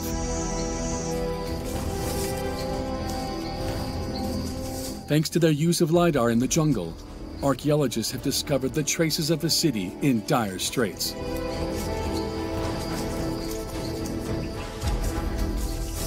This is the area where we found the new parts of this defensive wall of Tikal. That's where we're going to be interested to go and check. And you see here, Lidar stopped right here. And what is happening over here? That's what we're going to see when we extend our Lidar map, to try to understand if it surrounded the entire area or not. But that we're going to do it with the new Lidar map.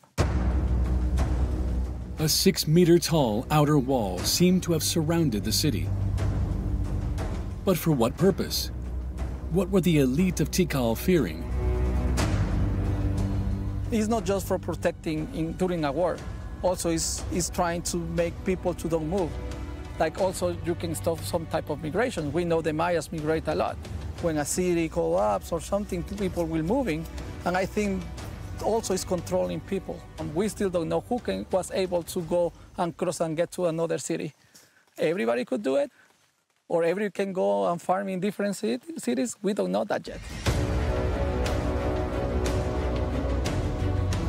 The elite seemingly tried to contain the bleeding, but in vain. The gods remained deaf to their appeals. Rain didn't come. In less than a century, Tikal became a ghost town. Throughout the Peten, the cities fell one after the other. It's the network. A civilization is a network of all these, and it had collapsed. And so the fact that this site or that site stumbled on, Tikal continued for a while in a pathetic way, but many of the places, I mean, many sites, it was boom. It was pretty fast. However, it's a thermostat. You know, the heat builds up, builds up, builds up, and then boom, the air conditioning goes on. And it's sudden, but these things, throughout the late classic, they were built.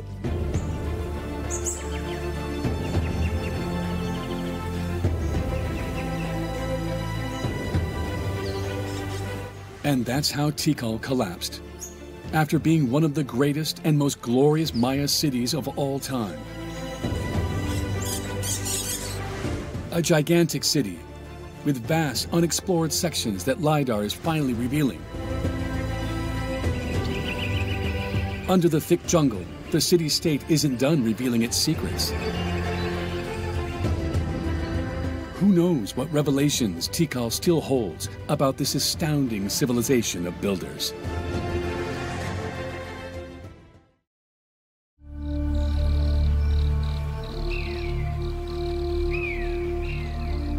Some 45 kilometers from Mexico lies the birthplace of the gods, Teotihuacan. Erected in the 1st century AD, it was as heavily populated as Athens. Its 65-meter Pyramid of the Sun is the 2nd largest in the world after the Great Pyramid of Giza, built using only man's muscle power. All of Teotihuacan was created without any metal, which is amazing because that includes everything from the construction equipment. So it wasn't the technology, it was the people that created Teotihuacan. Of all Mesoamerican cities, Teotihuacan is the most mysterious. It was the stage of thousands of human sacrifices. Its unique construction is the work of builders whose identity remains unknown. They were like Martians. I mean, they pulled in people into this highly organized city on a grid system. This was like nothing before. An enigma, the key of which may lie deeply buried in a 102-meter-long tunnel beneath the pyramid of the feathered serpent. My theory is that for a period of time, the end of the tunnel was used to store the remains of someone specific. Someone with a lot of power, most likely a first-era leader of Teotihuacan. Archaeologists have recently made local discoveries that reveal the secrets behind the construction of history's very first pre-Columbian megalopolis.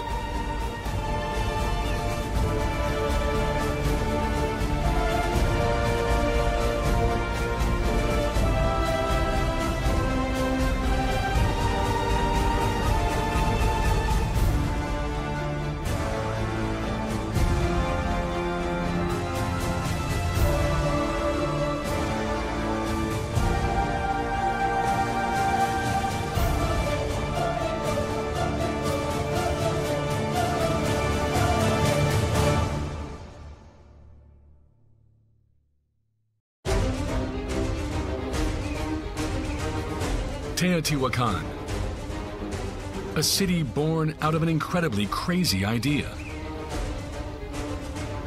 To build the city as a giant cosmogram, a perfect replica of the universe, as a way to reach the level of the gods.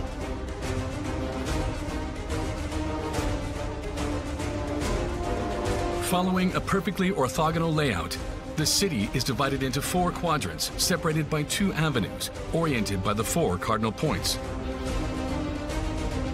At their intersection, the Temple of the Feathered Serpent, dedicated to the snake god, Quetzalcoatl, symbolizes the center of the universe.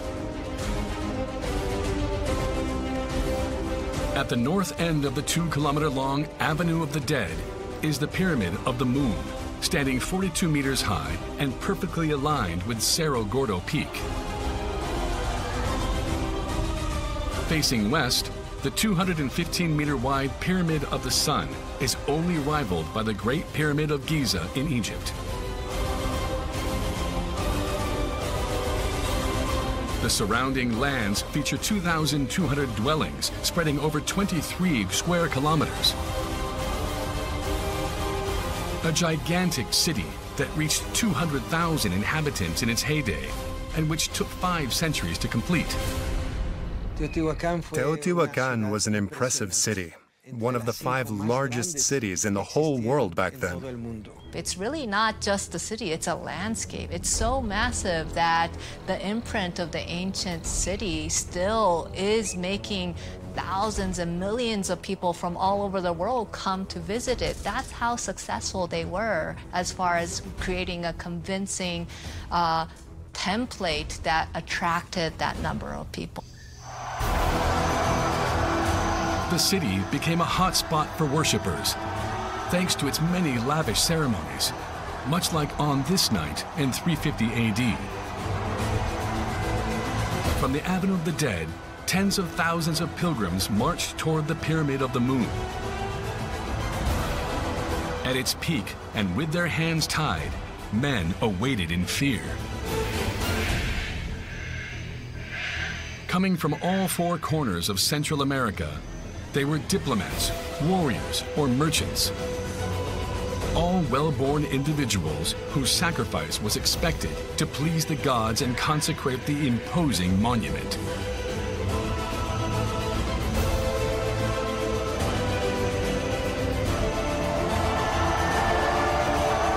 With a swoop of the razor-sharp obsidian axe, the men were beheaded.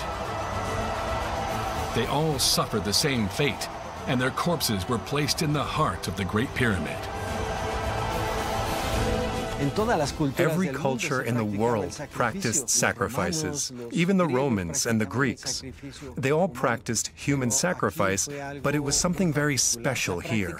It was deeply rooted in daily life, whether as self-sacrifice, collective or familial sacrifice, or even entire neighborhoods.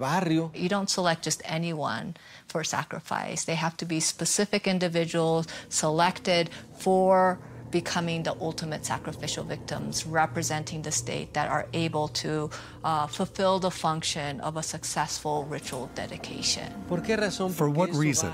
Well, it was a way to guarantee the durability of their landmarks. And when they wanted to build a new monument, they had to carry out a new sacrifice. The more they gave, the more they expected to receive.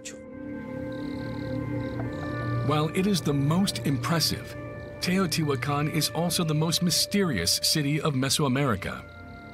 Its civilization left no trace behind, and its true name fell into complete oblivion.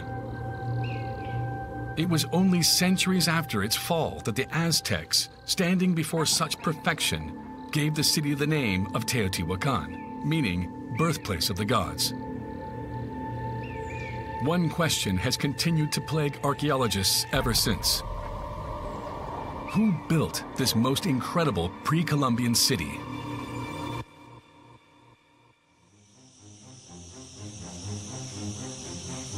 In the 1st century BC, at an altitude of 2,275 meters, men and women from northern Mexico crossed the semi-arid highlands in search of a place to settle.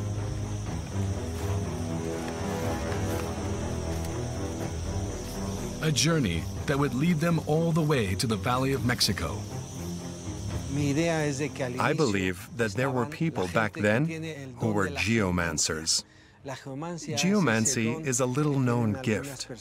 Those who have it are able to determine where a city should be founded. And they moved into the Valley of Mexico, which is a rich, rich valley. And because of the richness of the soils and so on, they were able to pull people together physically and still support them. An abundance that would draw an ever-increasing number of migrants to Teotihuacan in just a few decades.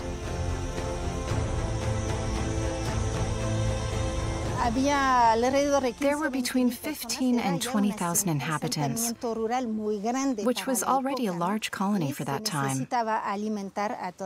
And those men and women needed to be fed. So they obviously had to figure out a way to increase the yield of their crops. A soaring population that pushed city leaders to rethink traditional agricultural practices.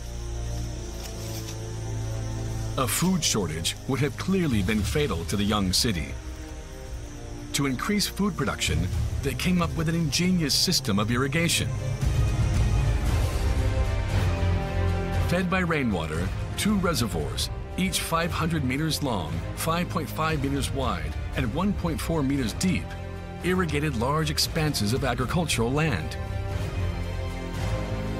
The water was pulled by gravity into grooves carved into the bedrock, which maintained constant humidity in the thin layer of arable soil. A complex system that allowed for multiple harvests annually, much to the prestige of the city's elite. It's highly likely that the group that oversaw the planning and construction of the system started to gain more and more power.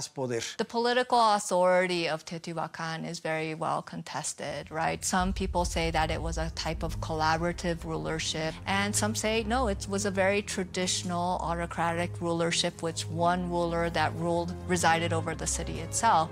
The reason we're contesting it so much is because, one, we don't have a writing system, so we don't have a history of, the Maya area. They have lavishly engraved epigraphic records of every ruler, every affair he had. We don't have that at Teotihuacan.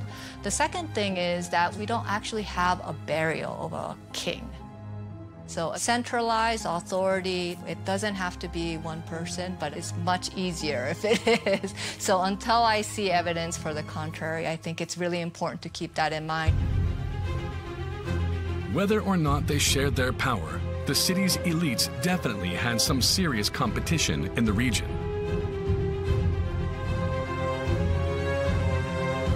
The south was home to the Zapotec Empire and the impressive city of Monte Albán. To the east was the powerful Maya civilization and its monumental cities of Nacbe and Calakmul. And just a day away on foot to the southwest was Cuicuilco, the largest urban center in the Valley of Mexico at the time. And all of these cities were home to monumental pyramids.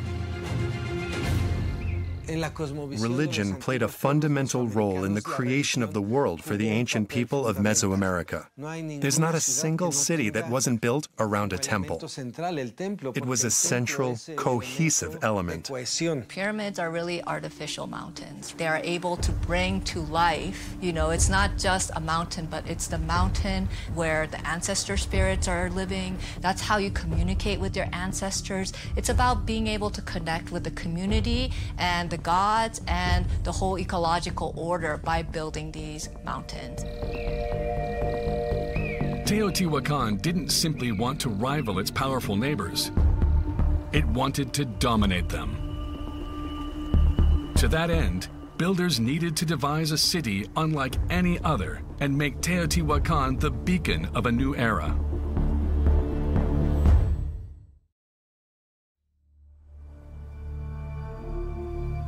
The year was 50 AD. The future city began to take shape around an immense road that was 2 kilometers long and 70 meters wide, the Avenue of the Dead. This central axis then branched into a network of perfectly perpendicular streets and alleyways. A city grid that foreshadowed large modern metropolises like New York City or Beijing.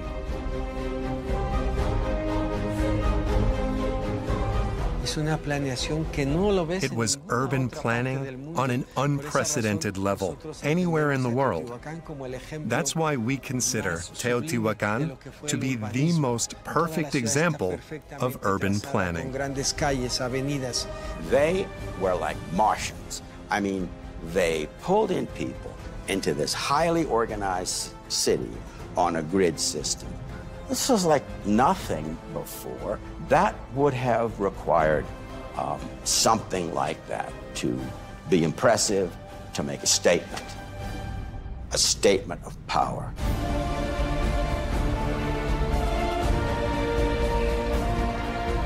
A statement of power illustrated by 3 sanctuaries. The first, at a colossal 65 meters high and 215 meters wide, was the Pyramid of the Sun. With a volume of over 1 million cubic meters, it's the biggest pyramid ever built in Mesoamerica. This pyramid was the megaphode of Teotihuacan. This is what everybody looked towards. No matter if you're a farmer in the hinterlands of Teotihuacan, you saw the pyramid, you saw what was going on, you saw the smoke signal. It doesn't matter where you live.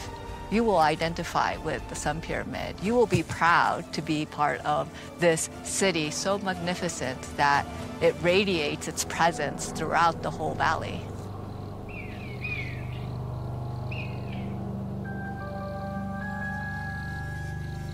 A pyramid dedicated to the most sacred star of Mesoamerica, the sun. The structure was precisely oriented 15.5 degrees east of astronomical north. The western wall is perfectly aligned with the setting sun on August 12th, which marks the beginning of the dry season, and on April 29th, which marks the beginning of the rainy season. They were sky watchers. They were scientists and astrologers that interpreted the sun, predicted eclipses, understood the Venus cycle. And so it's really incredible to understand how meaningful this place was. The exact, movement of the stars and making their time system and so on was astrology. And, in some of these, people say, well, they could predict the seasons and when to plant. That's quite ridiculous. I mean, the farmers knew about this a lot better than the kings. And so these things had a religious meaning. A pyramid connected to the stars, but also used to keep time. That's because the Teotihuacanos designed the building according to ancient Mesoamerican calendars. The Hab, comprised of 365 days, symbolizing the solar cycle. And the Solkin, a ritual calendar of 260 days, divided into 13 months of 20 days each.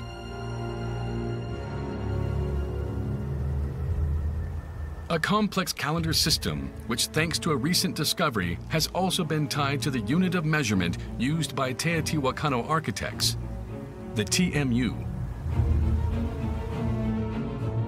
A standard length of 83 centimeters, corresponding roughly to the distance between a human's fingertips and their heart. What's fascinating about this measurement unit is that they actually tell us a little bit about how they were able to materialize what they saw into the sky and how they interpret that physically into the walls, the rooms. Therefore, the 215-meter width of the Pyramid of the Sun corresponds to 260 TMUs, the exact number of days on the ritual calendar. The pyramid was surrounded by a 34-meter wide platform, bringing its depth to 431 meters, or 520 Teotihuacan measurement units, twice the symbolic number of 260. When I say the Teotihuacanos were ingenious engineers, I'm not kidding. You know, they really were able to not only kind of make it look nice, it actually really made you embody the cosmos by just walking through the city itself. That's what a better way to experience Teotihuacan than embodying their understanding of the whole world works through experience.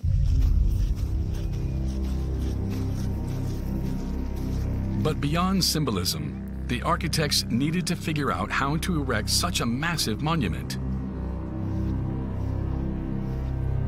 To do so, they relied on an unexpected ally. Popocatépetl, a volcano located 100 kilometers to the south of Teotihuacan, which had been forming the foundation of the Valley of Mexico for thousands of years.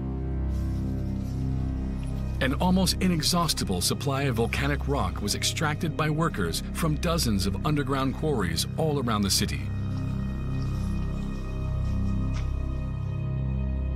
They call it specifically this type of basalt, which is locally called tessontle. And this tessontle has a lot of pores, so it's very lightweight, and you can shape it very easily. So it's easier to carry to you want to build buildings. That's why they preferred this type of rocks.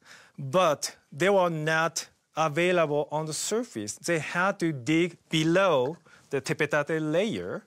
This is volcanic tuff, and this is very soft. As you see here, you can destroy it very easily. And they crushed tepetate to make a base of the floor. In total, some 715,000 cubic meters of this rock was extracted from the earth to build the entire city of Teotihuacan. The material was then carried by men on their backs for hundreds of meters. That's because pre-Columbian civilizations never domesticated animals to help them carry heavy loads. They compensated for the lack of pack animals with an efficient use of manpower. The people were the labor force, and they were very effectively put to work in a well-organized way in order to be productive. That's one of the characteristics of Mesoamerican societies. The rulers of the city knew they had an abundant supply of workers. The population of Teotihuacan and its surroundings was already at 80,000 inhabitants. Men from each family were selected to be part of the workforce.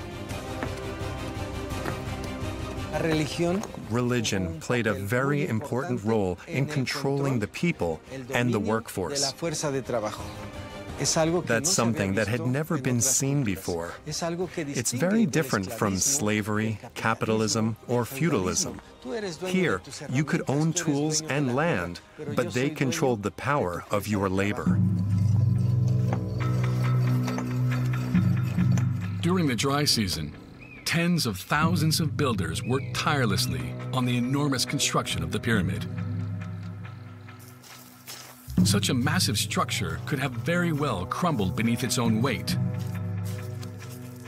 To prevent that from happening, a mound-shaped wall was built around the pyramid.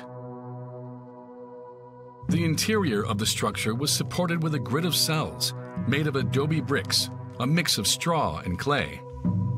The holes were then filled with dirt and rocks.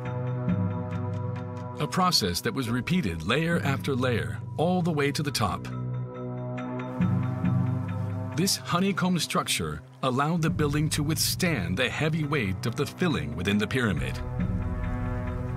Construction cells, they were not invented at Teotihuacan, but in Puebla. And the reason why that technique was developed or invented is unknown, but I suspect that around 50 to 70, there was a huge volcanic eruption of Popocatépetl. And I assume there was a huge earthquake. And it is possible that many structures were destroyed. Then those people possibly experimented using different techniques and then finally invented the technique of construction cells. So to keep those pyramids stable, Teotihuacan people emulated or imitated those techniques. The Pyramid of the Sun is the mightiest structure ever built by manpower alone. How long did it take the Teotihuacano people to build it? No one really knows. Although many archaeologists share similar beliefs about the answer, a recent experiment has shed new light on the conversation. The construction of a miniature temple using the same tools and materials from back then. We completed the whole process in 2 weeks with 4 workers. And the most intriguing thing I learned through this process is that we try to keep the walls flat, but actually we failed.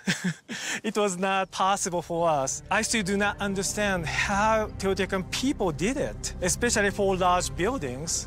So based on our experiments, I calculated the time necessary to complete the Sun Pyramid, and I think it took less than 10 years, and possibly around 6 years, which is much less time than previously thought. An achievement that continues to impress and puzzle archaeologists some 2,000 years later. How could the same people who built such structures disappear without leaving behind any clues about their identity?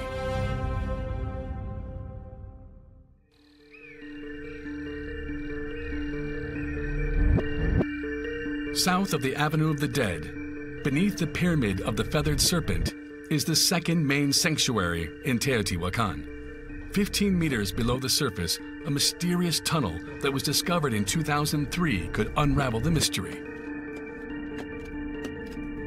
Entirely carved out with rudimentary tools, this man-made cavity is covered in a thin layer of mud and follows an east-to-west orientation. The tunnel stretches over 102 meters. 15 meters from the entrance, a series of 23 walls, each 1 meter thick, were built to block access into the tunnel. The tunnel was sealed 3 separate times, with walls that go from the floor to the ceiling. Then they would destroy the walls to get inside again, but we don't know for what purpose. And then they'd rebuild new walls on top of the remains of the old walls. Later they came back, but for some reason they left without rebuilding the walls. Instead, they filled the tunnel with lots of dirt and rocks. My theory is that for a period of time, the end of the tunnel was used to store the remains of someone specific, someone with a lot of power, most likely a first-era leader of Teotihuacan. Could this tunnel have been the tomb of the Teotihuacan kings? For the first time, archaeologists seem to be close to solving the puzzle. At the end of the first section, which is 65 meters long, the narrow tunnel suddenly drops. The majority of the tunnel's first section was dug about 15 meters below the surface. And this here is deeper. It goes down to 17 meters. I think this whole section must have been how they accessed what we believe to be the most sacred and important spot of the entire tunnel. I believe it's the gateway to the real world, the truth, and the real underworld. An intriguing sparkle in the rock attracts the eye. A phenomenon that's far from natural. The entire tunnel must have been covered with this sparkling mineral powder. It's made of 3 minerals, pyrite, hematite, and magnetite, which were brought here from far away and painted on these walls, the ceiling, and even the floor of the tunnel. It must have been an extremely important religious experience to enter here in total darkness, with only the light from your torch. As the flame flickered, it must have looked like the sky and the stars of the underworld.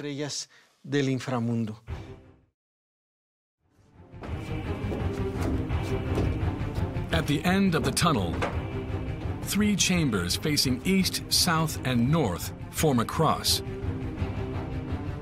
the center of which is perfectly aligned with the peak of the pyramid. This imaginary vertical axis is called the axis mundi. There's a symbolic conduit here that connects all 3 levels of the cosmos. The entire world rotates around this vertical axis. What continues to amaze us is how the Teotihuacanos, this deep, were able to precisely calculate how to perfectly align this point with the summit of the pyramid of the feathered serpent. Although no tomb was discovered here, archaeologists did make another incredible discovery. 4 stone statues representing 3 women and a man, all facing the axis mundi.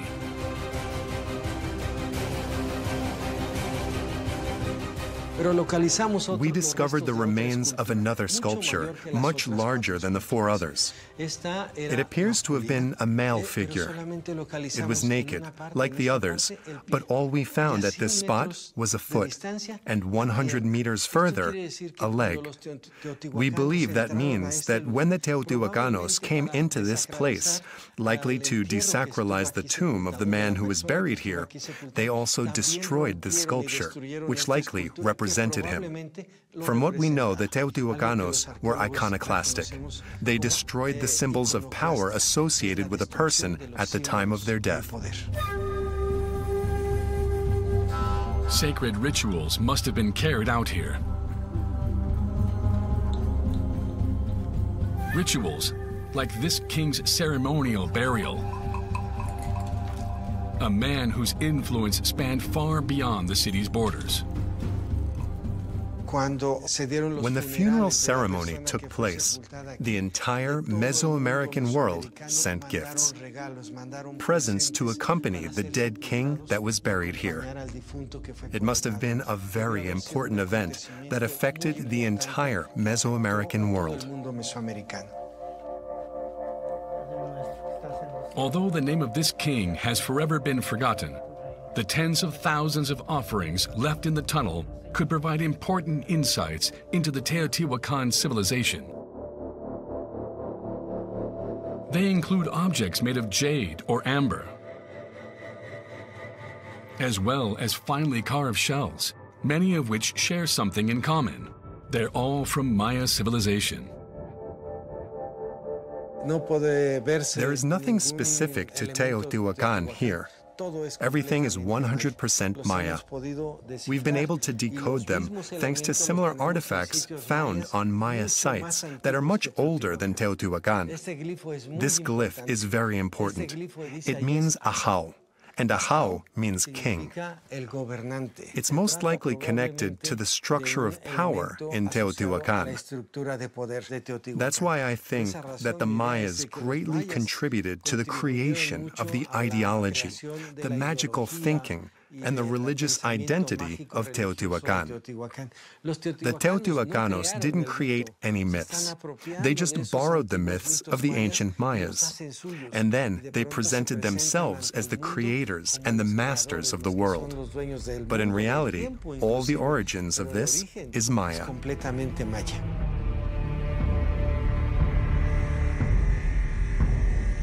The Mayas. A people long considered to be pacifistic, but who also practiced human sacrifice. Was the Teotihuacanos' insatiable thirst for blood inspired by the Mayas? One thing is certain. This pyramid, the last structure that completed the historical heart of the city, saw more bloody ceremonies than any other edifice.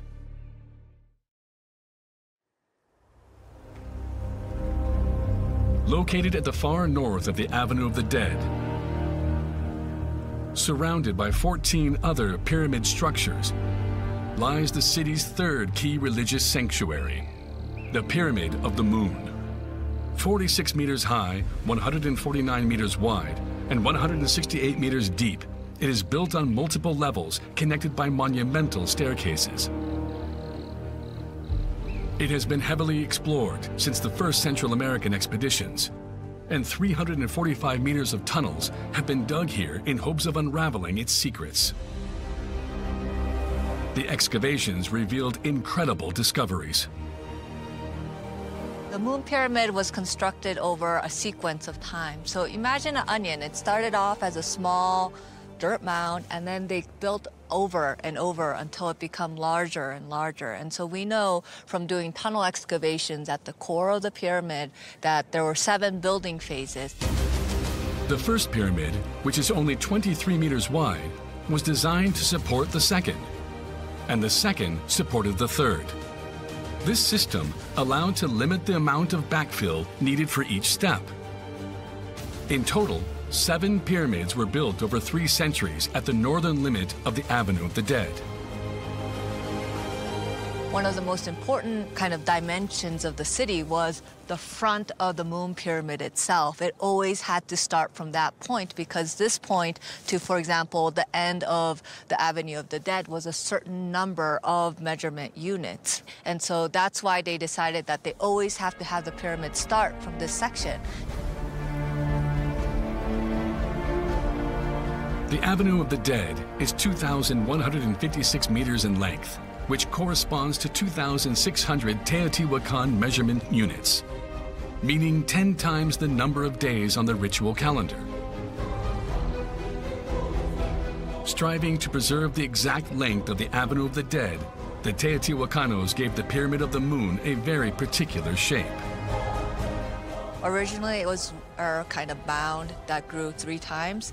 When they build the 4th construction pyramid, it becomes much larger. It becomes what we know as a monumental scale, right? So when they decided to add an adosada structure, that's an annexed platform on top of the main body of the pyramid, they decide to cut the edges of the smaller mound and then build another main pyramid behind it because that front had to be maintained. So they're building over from the front into the back. An important religious symbol, the Pyramid of the Moon was key to the strategy adopted by the leaders of Teotihuacan to make this city the most popular site of pilgrimage in Mesoamerica.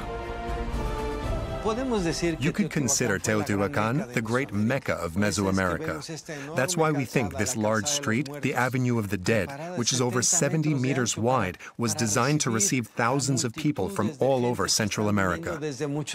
You could imagine that on certain occasions, you would have parades where people will be looking onto the avenue, all of the people walking into the dedicatory space. The conch shells, you could hear them in the background, but also the screeches and the roars of the pumas and the eagles. And this would blow them away. I mean, all those things painted now. And they would go back and be impressed and take some, Teotihuacan influences with them. These pilgrims spread the word of Teotihuacan's grandeur across all of Mesoamerica. Thousands of them journeyed here to partake in lavish ceremonies that marked the start and end of each phase in the construction of the Pyramid of the Moon. Rituals during which jaguars, pumas, eagles, or even humans were sacrificed. The great priest would finish off his victims by ripping out their hearts. The corpses were then buried in one of 6 burial chambers within the pyramid's filling, all precisely aligned along a north-south axis. The way that they are arranged within the dedicatory space is very important, both its orientation, but also the quantity. Certain numbers keep reappearing.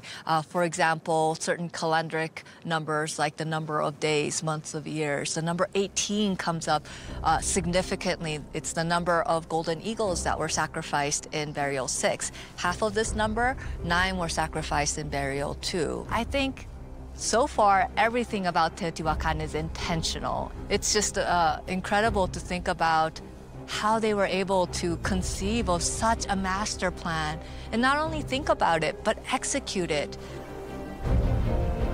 It was these 3 sanctuaries that made Teotihuacan the most important religious center in all of Mesoamerica.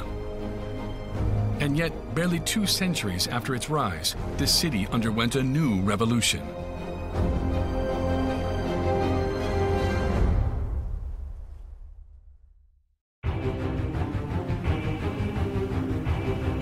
In 200 AD, Teotihuacan counted over 150,000 inhabitants, making it the most populated city in Mesoamerica.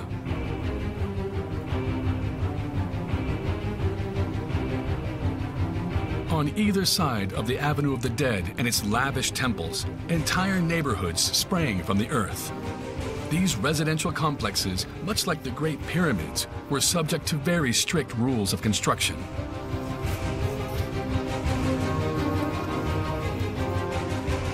The entire city was built around the cosmovision of Teotihuacan, the 4 cardinal points, north, east, west, south, and also in relation to the sun's position on certain dates. The first city was oriented 11 degrees east of the magnetic north. And when I say city, I don't mean only the main road, the Avenue of the Dead, and its temples. I also mean all of the structures, all of the walls, the entire city. Tens of thousands of dwellings that the new king wanted to tear down as the ruler wanted to impose a radical change to the city's interpretation of cosmogony. Reorient the city 15.5 degrees east of magnetic north. A change that would lead to a large part of the city being destroyed and rebuilt to fit the new layout.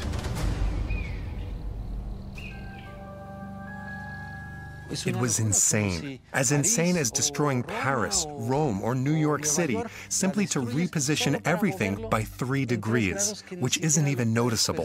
This is a tremendous amount of planning, engineering, and infrastructure to get it right. Remember, they didn't have the total stations we have today to make sure that alignment is completely accurate. And the people residing in these locations didn't just squat down. And so it's amazing to think about as far as what it took to convince the already settled people to reorient because it's not just reorienting a building, it's reorienting the way that you walk, the way that you have access in and out to the city center and in, right? Getting your way to the marketplace. It orients your daily life in a very fundamental way. How could one king, as powerful as he may have been, impose such a radical change upon his people? The answer lies perhaps within the structure of the living quarters itself, an iconic part of the city.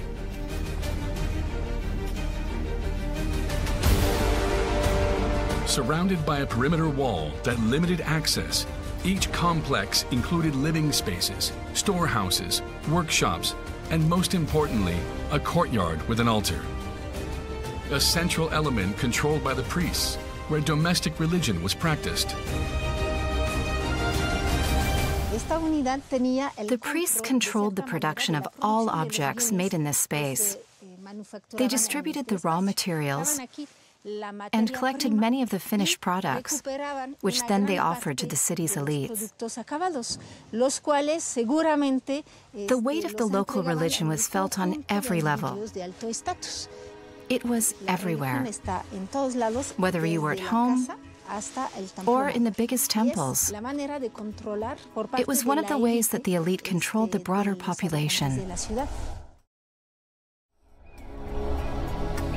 Like the Great Pyramids, the entire city was painted in red pigment extracted from a stone, hematite. In the luxury dwellings reserved for the elite, walls were decorated with ornate frescoes of scenes strictly controlled by the state.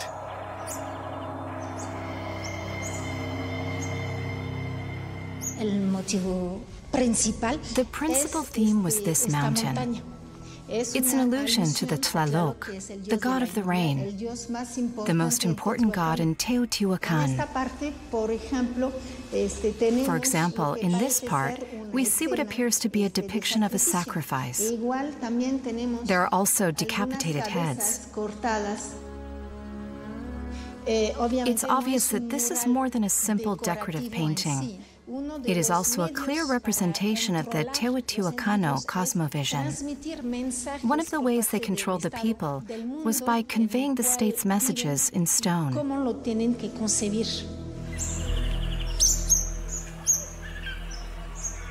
2,200 living quarters spread across 23 square kilometers and overtook land that had once been used for farming. To continue to grow their city, the leaders of Teotihuacan made what could be considered a surprising decision. Around 150 AD, they closed all of the hydraulics, which required great effort, and they stopped cultivating their own food. Why would Teotihuacan stop its own food production? The Teotihuacan Valley is actually very small, so even if they had dedicated all the available land to agriculture, that still wouldn't have been enough to feed a population greater than 30,000 people. But there were 200,000 men and women living in Teotihuacan, which means that most of the food consumed in the city was imported. A dependence that could become the city's Achilles heel. The Teotihuacanos made a very risky bet and decided to make the city the largest artisanal production center in Mesoamerica. To that end, they shifted their focus to a strategic resource that was widely available in the valley: obsidian. A volcanic rock with exceptional physical properties. Obsidian is a volcanic rock with very sharp edges. It was the only material they could use to make blades for sacrifices or weapons. We believe there were numerous workshops in the city that were dedicated to making objects out of obsidian. We know that obsidian played an extremely important role in the city's economy, and we found obsidian artifacts in other places far away from Teotihuacan. Now the greatest economic power in Mesoamerica, Teotihuacan attracted traders from all over Central America. Entire neighborhoods of foreigners began to spring up. The Zapotec neighborhood, located 3 kilometers west of the Avenue of the Dead, was specialized in the production of stucco. In the northwest, there was a neighborhood that regrouped people from the Veracruz region and the Maya lowlands. Today, Teotihuacan would have been a multi-ethnic city, like New York City or Paris, where people from all over the world dress and speak in a variety of ways. It seemed like nothing could stop the incredible growth of the city. A regional power up until then, Teotihuacan was about to take a new step in its quest for domination.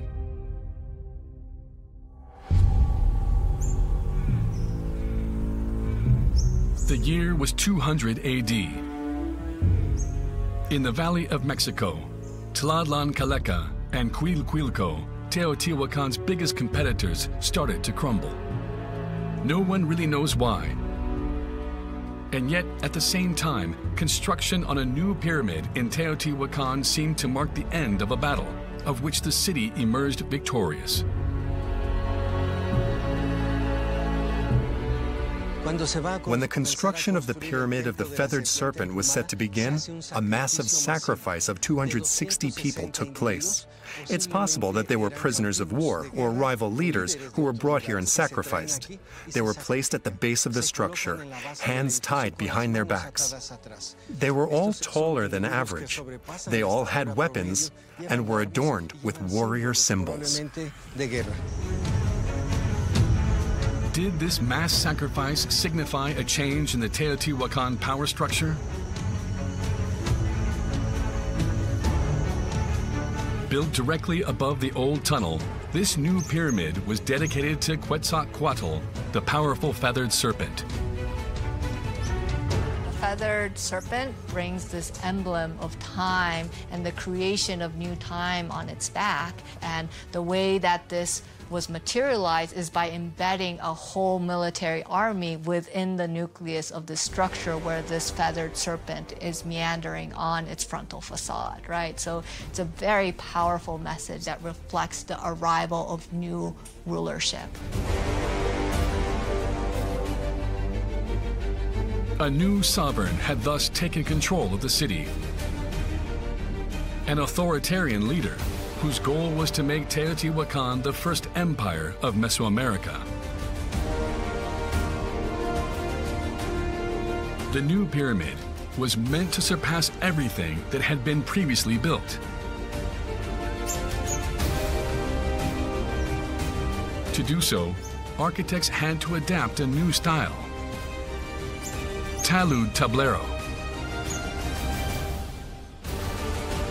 This style uses an inward sloping wall, the talud, to support a vertical slab that's perpendicular to the ground, called the tablero. This technique created significant areas of ornate facades that further served the state's propaganda.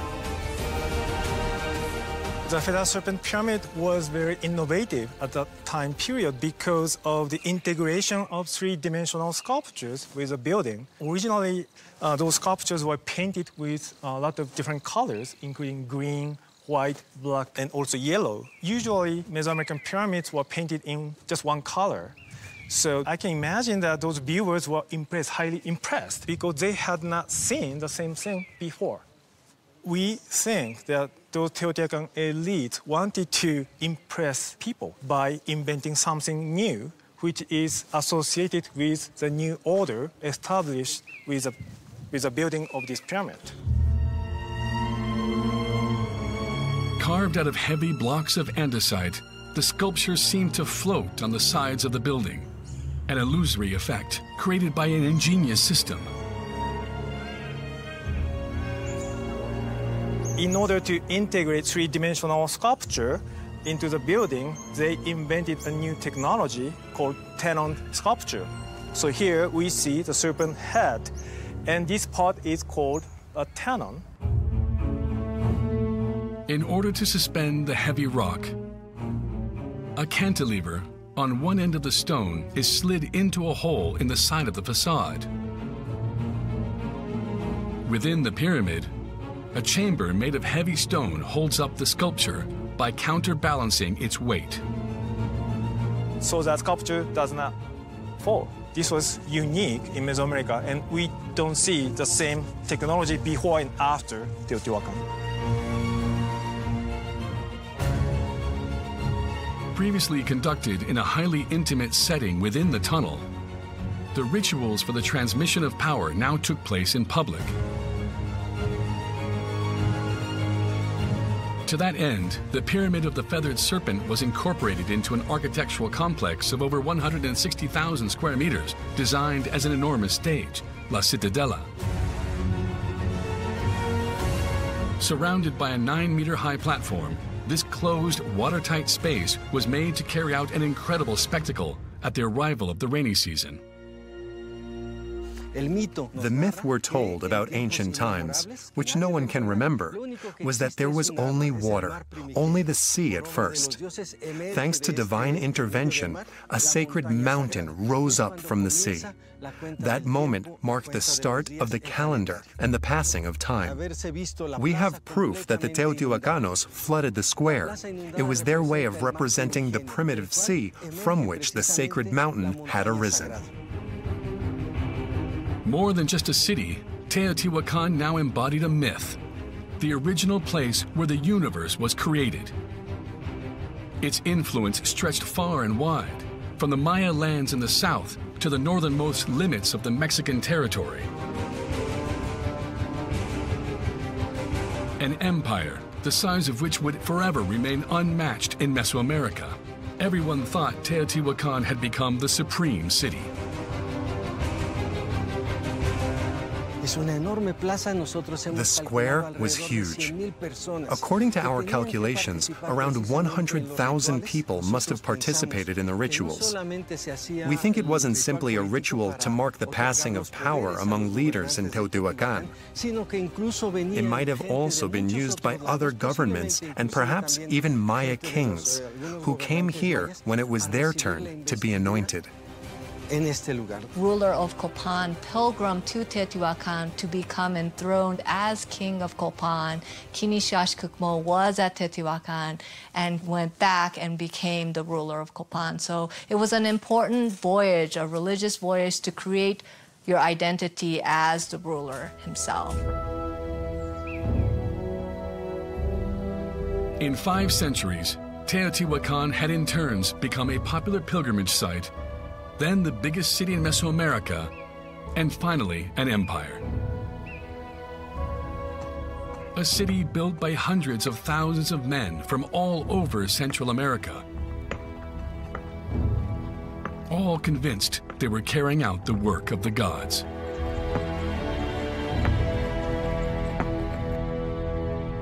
And yet, in 650 AD, although no major construction had been undertaken in over 2 centuries, dissident voices seemed to rise over the city.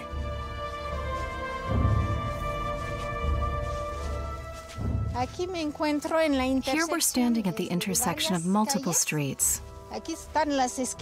You can see the sides of various residential complexes. Suddenly, the roads were made narrower, and surveillance buildings were put into place to control who could access the various complexes.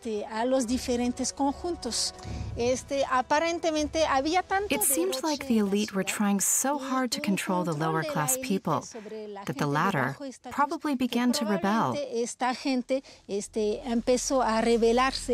We think that conflict began to grow between the 2 social classes.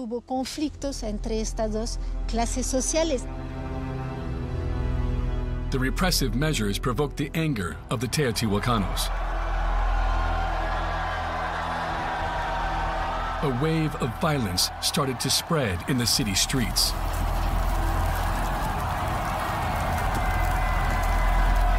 It was violent, there's a lot of burning, and particularly I'm talking about the ceremonial center, right? We have a lot of evidence of burning in various areas. So I do think it had to do with a collapse with the central authority itself. That is probably quite spectacular, because think about the scale, and these are not wooden structures, right? So it would have required a lot of planning and a lot of resources to complete the level of burning that we see in the city itself. The elite overthrown, Teotihuacan became no more than an empty shell, and its religious center collapsed into a pile of ashes. The city's residents fled. We have proof that certain places were abandoned very suddenly. We found grindstones that they used to grind grain. And when we removed them, there was still cornmeal residue on them. The people must have fled quickly, leaving behind anything heavy, taking with them only what they could carry. The migrants who had been living in Teotihuacan returned to their native homelands, taking with them the sole prestige that came with having lived in the greatest and most powerful city that had ever existed in Mesoamerica. Deserted, Teotihuacan fell into oblivion for centuries. But this incredible city has not finished telling its story. Rediscovered by the Aztecs in the 13th century, it's become a place that touches anyone lucky enough to visit its great pyramids. After all, Teotihuacan is the birthplace of the gods.